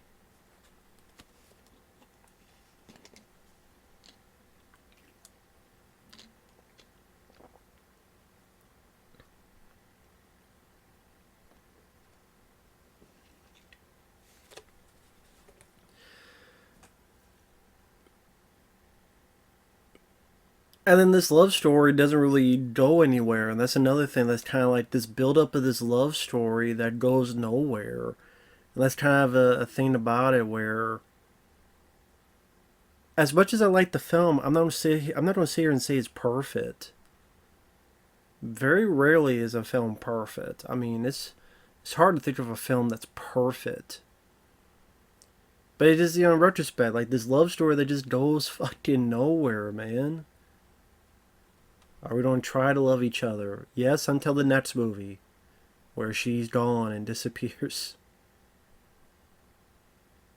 Tough titty, goodbye. What can you do? What will you do for a Klondike bar? I mean, I don't know. Great reveal of the suit. Once again, that's a great shot. Reveal the eyes. Just moments that would give people that yeah moment in the theater. Crowd pleasing. Now, yes, I know Batman is killing. As he blows up this place and not everybody makes it out. Again, as a guy that did not grow up with Batman, it didn't affect me. I understand the complaint for someone who grew up with Batman and to make that a point of drama and connection with the character and that he has his morals that he won't kill no matter what. I understand that. I do get that and understand that. It's just hard for me to place myself in that because I did not grow up with it. Because I don't have that connection with the character as well as others. I liked Batman. Like, you know, I have that connection with the Ninja Turtles. Watching the cartoons, the movies, reading the comics. I have that connection with the cartoons. I have that connection a bit with Spider-Man. That's why, like, Spider-Man, I'm much more harsh on. I'm much more critical on. And you know how people are critical of this movie? Is how I'm critical on Sam Raimi's Spider-Man. Among others. So, there you go. It's just point of view, perspective, what you're used to, what you grew up with. I grew up with Spider-Man comics. I don't like the way Sam Raimi's Spider-Man does certain things. Spider-Man 2 is the best of the three. But I still have issues.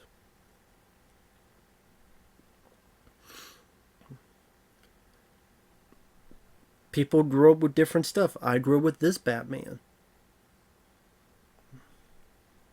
And this whole gala. I think this money does have his name on it. He did say he wants his name on the $1 bill. Of course, people are just consumed by the greed and idea of money, so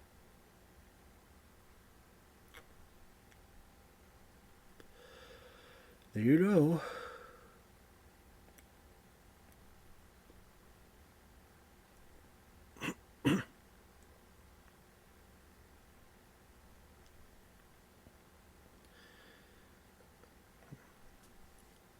But again, like superhero films back then were not like how they are now. Like nowadays, like again, every other month there's a superhero movie. And in the right hands, they could be trying to go a bit deeper. Like Joker. I really like the movie Joker. That's another one I like Joaquin Phoenix's Joker. I think that's what I was going to say before is that between Jack Nicholson and Joaquin Phoenix, like who's my favorite Joker is tough.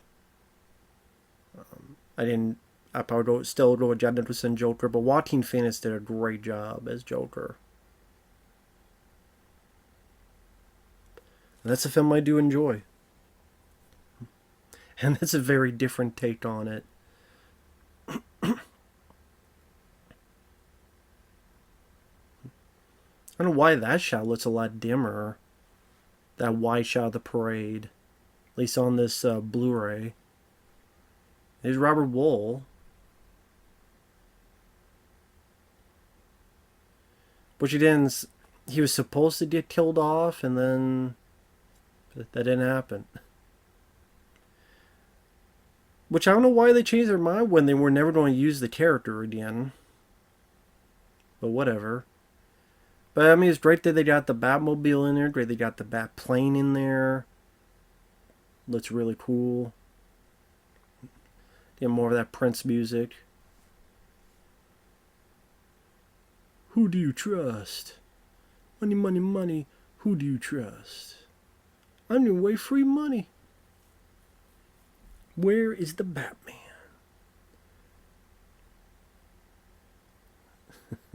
He's washing his tights. Those old school microphones as well, like the radio announcer of back in the day. Big old school microphones.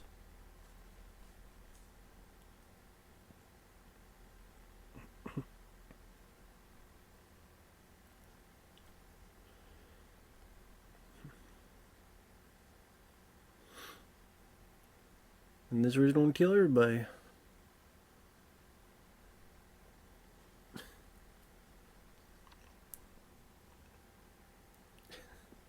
Such a sumbitch.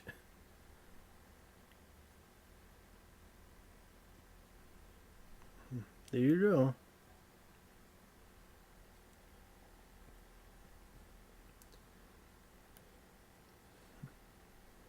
You say, well, I mean, she's a photographer, is a reporter, but at the same time, with all the photos she's supposed to be taking in all the various ways, you think she would want to do a bit of research as well.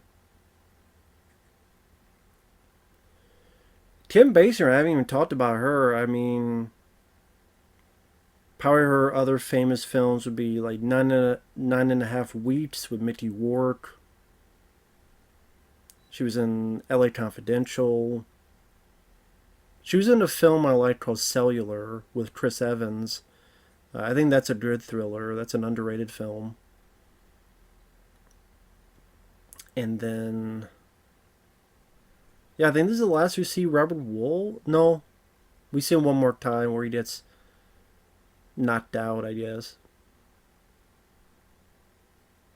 So I don't know if his death scene was shot and it was just cut out, or that one scene's supposed to be his death, but then they shot additional photography. I don't know what the deal was with that.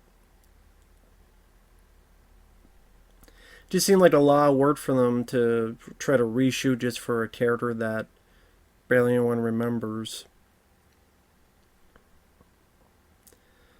I mean, not nothing against Robert Wuhl, but it's not like people are Robert Wuhl Knox fan clubs. I mean, he does fine in the movie. He's a decent enough presence. But I'm just saying it's not like there's a big fan club for the stuff.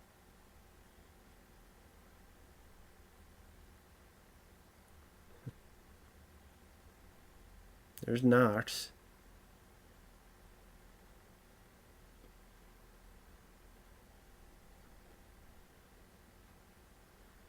I mean, I would assume maybe there was more to that scene, like later on. Robert Wuhl was still. I mean, that's. I don't think we ever see Robert Wuhl. I'm trying to remember. Maybe at the end. Maybe we do at the end. Like, it's been a while since I've seen this, so maybe we do see him at the end. We'll see. Where does he get those wonderful toys? That's the thing with Batman. He always has the right gadget for the right moment. Like, how many planes have ability to catch balloons? Those are my balloons.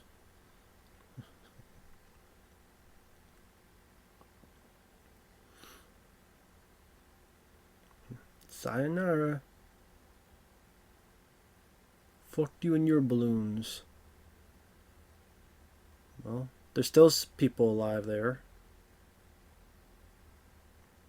I guess they're still trying to get the money. Yeah, we were almost poisoned by this gas, but we'll still try to get the damn money. Well, actually, that's realistic. I can't complain about that. Last we'll see a Bob.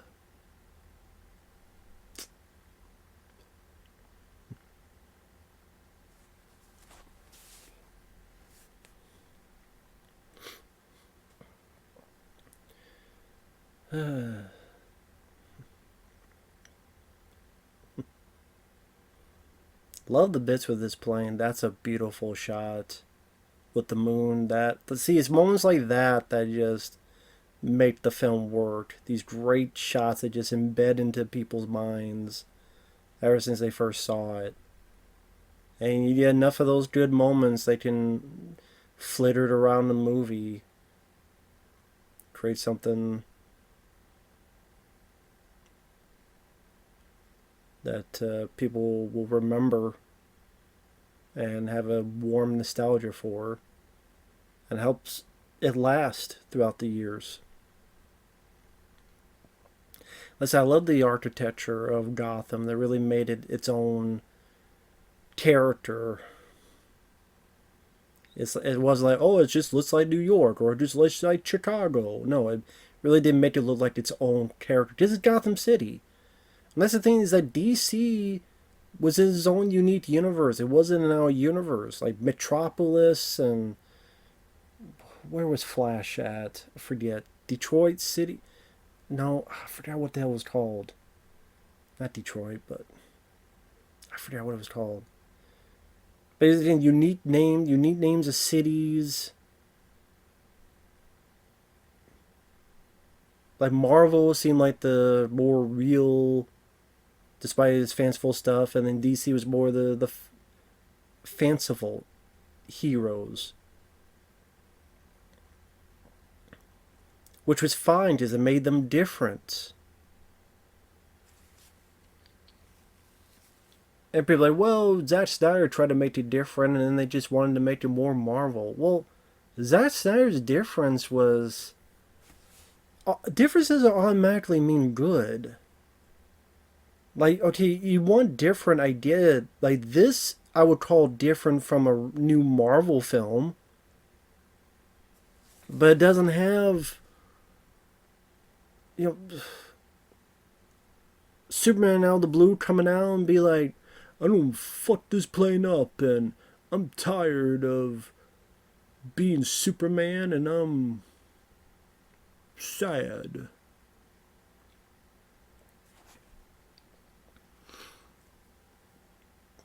But I thought they did a nice job crashing that plane. Some nice model work there.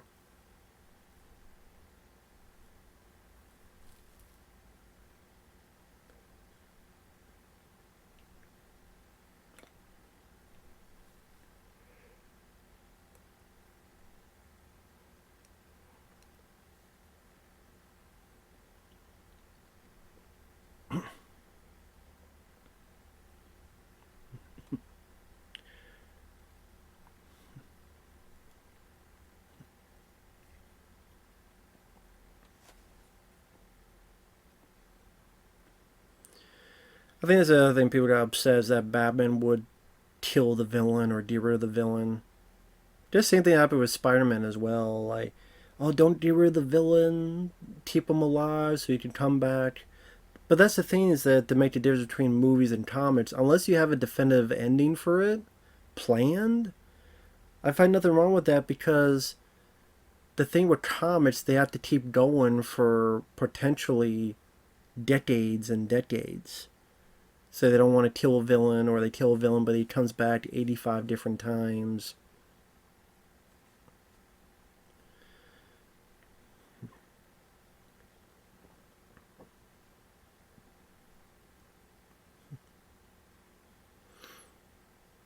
But I don't mind for a movie if you have to resort to killing the villain. I have no issue with that. In fact, a lot of time I prefer that, to have a definitive end. You can always do a reboot, a sequel, all that stuff, and make whatever you want to bring a character back. They've done weird ways anyway to bring characters back.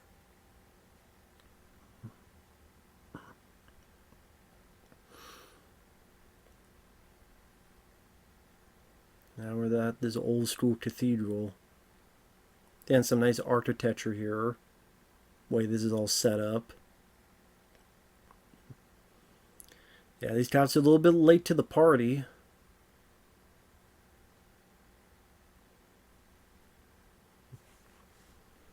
Even then, they're not really going to amount to much of anything during all this.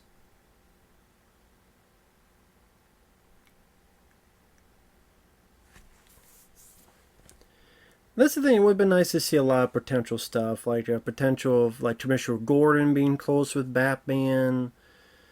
Potential Vicki Vale maybe be developed more as a character later on. A little bit more Michael Keaton having some nice dramatic moments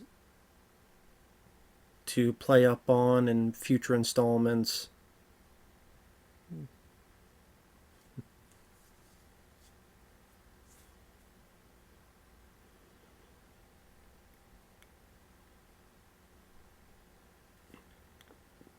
But let's be honest, even then, while these films are, a bit more serious, they were still meant to just first and foremost try to entertain people and get their money's worth.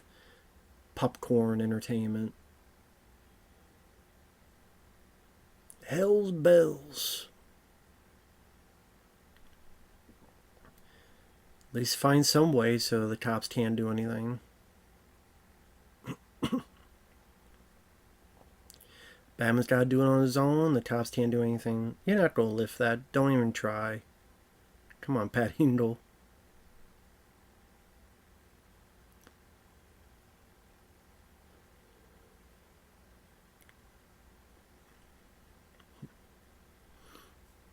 Now, the question is, where do these other henchmen come from? I guess they had entered the cathedral before Joker, I guess.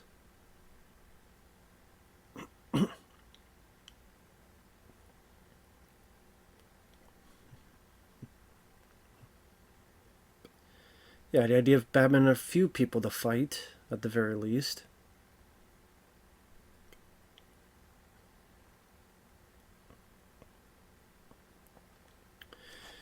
But yeah, I'm not big on Nolan's Batman films. And the new Batman I enjoyed. The new Batman I liked. People were surprised and even a bit of shock. Like, what? It's like, yeah, it was... Even though, yes, Batman keeps being done over and over again, and you could give it a break for a bit.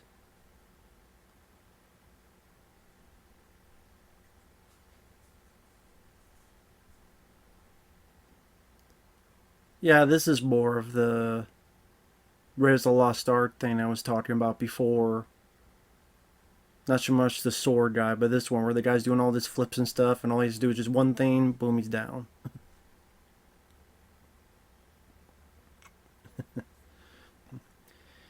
But yeah, the new... as much as, it's tiresome to see more and more Batman stuff, it was nice to see stuff like trying to be more of detective stories, seeing Batman all the way through in his suit. Like, you can't say there's not enough Batman because he's in over 90% of the movie. And I think the fight scenes have been well done. I thought that was a nice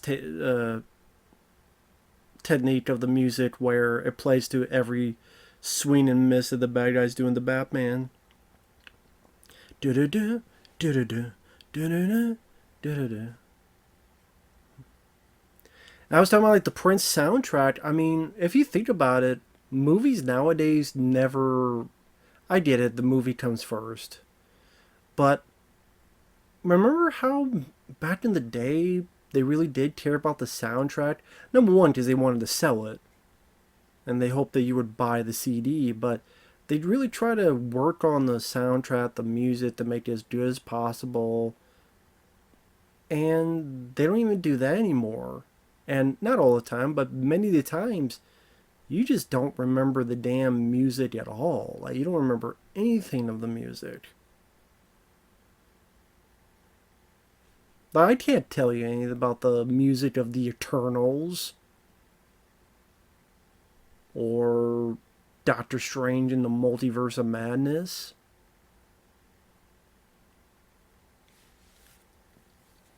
I really can't.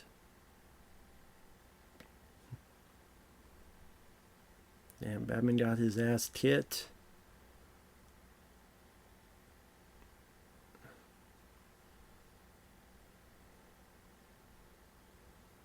That guy did a...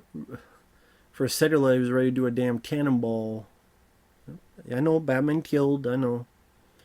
Set the buoy on fire, Batman killed, I know. Set the buoy on fire. That's why I didn't really say much about that in Batman v Superman. It was like all the other stuff that bothered me. Bothered the hell out of me. Martha, what'd you say that name? Fucking hitting Superman with a fucking toilet or sink or whatever the hell it was. Like, come on, man.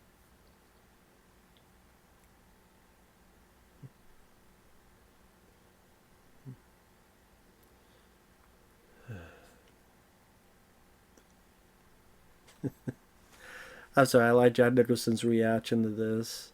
Just his face.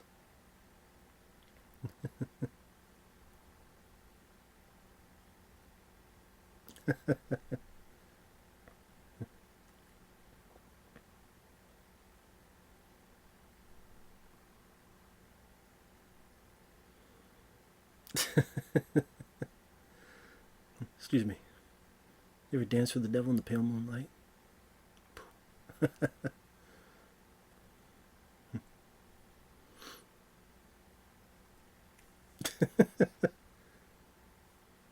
This event is like, you idiot.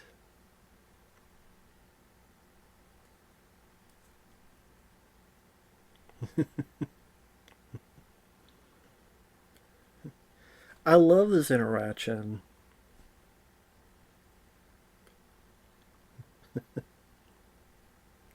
Is it the fake teeth?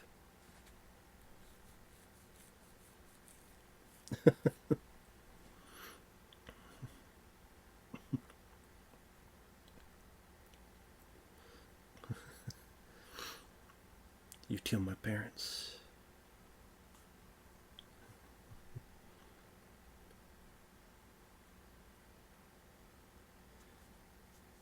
Like he says, I was a kid when I killed your parents, but how do you know that?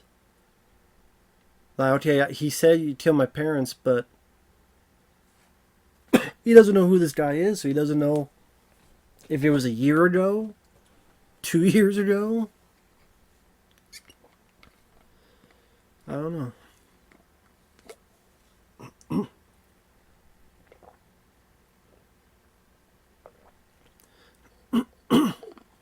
Now, of course, where Jet falls is not the best effect. I mean, it's 1989. You know, they didn't have the technology of nowadays, but you see, they did the best they could with what they had at the time.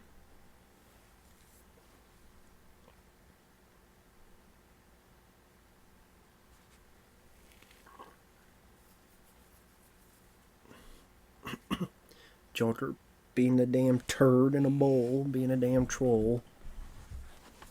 What an ass. What an asshole. Asshole. Asshole. He's an asshole. Yeah, go down.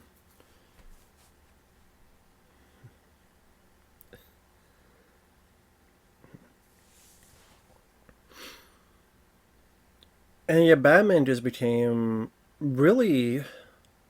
I don't. You could argue nowadays Batman is the most popular comic book character. You really could. I mean, people just say Superman or Spider-Man, and that's understandable, but at the same time, it seems like with the amount of movies they make, live action, the amount of movies they make animated, all this other stuff, it just feels like Batman gets more of a rub than, you know, Spider-Man or Superman. That's what it seems like. Maybe that's just me.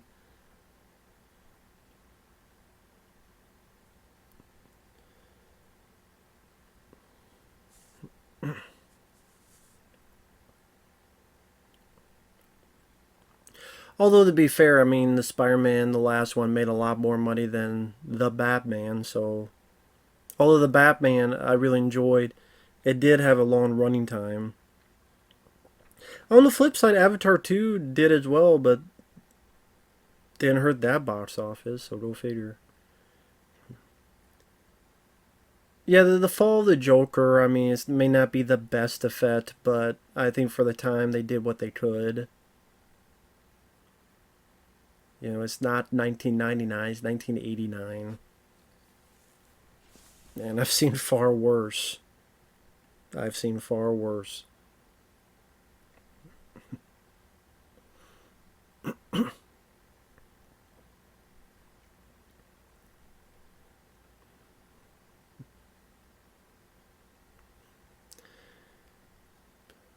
I like the detail of him having the devices still having him laugh. Even in death, he gets the last laugh. I know one idea I remember hearing as a possible third Batman is that if he had a scarecrow, like one of the fear toxins, he would get infected and he would see Joker, like Jack Nicholson's Joker. That potentially could have been interesting. And then, like, you could play up the fact of more drama that he killed the parents and all that stuff. And really further that connection.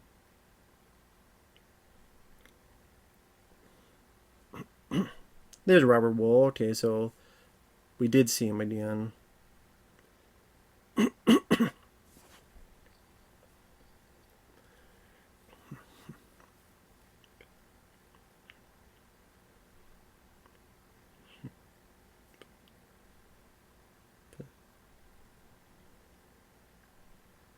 Just seems like a big thing to rig up the. Like, if they kill Robert Wuhl's character, where would they have reshot all this additional stuff? Seems like a lot of work to make one character alive like this. So I wonder if that was done, like, when in the timeline in the production would that have been done? There's the bat signal.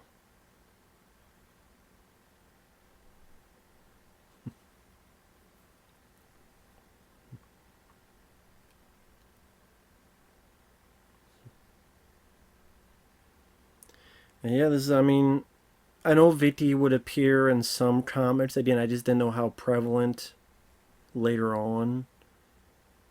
But movie wise, it'd be the last time we see it. I think someone had done like a Batman comic sequel.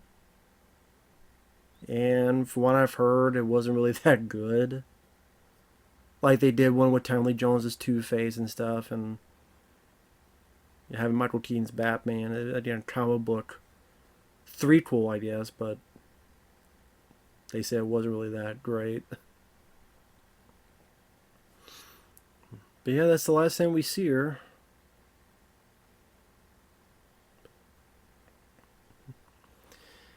Probably my favorite piece of the music by Danny Elfman. This was just wonderful. Ba-na-na-na-na. Da-na-na-na-na. Like people in the theater hearing this with the Dolby surround sound and just getting their adrenaline pumped. And it's like this fantastic music, great shot with the bat signal. You know, Tracy's exciting feelings. That great way to end the movie on. And so yes, watch it again.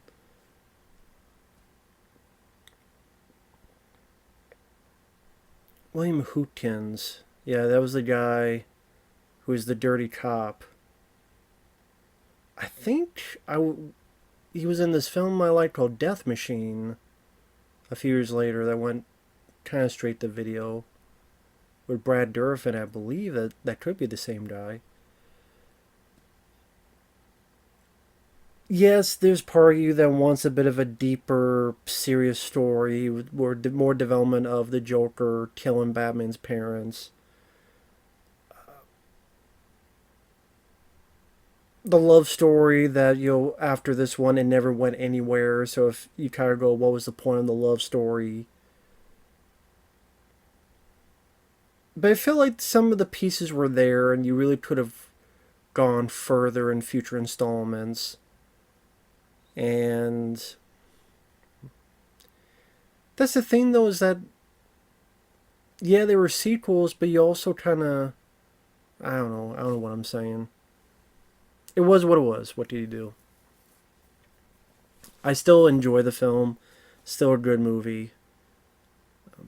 Still nice to watch. And Jack Nicholson's having fun. I still like Michael Keaton. Like the cast. Great score by Danny Elfman. Really nice production design of Gotham City.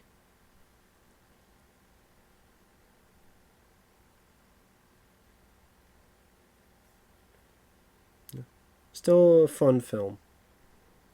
So with that said, thanks for watching. Take care. We'll see you guys later. Bye-bye.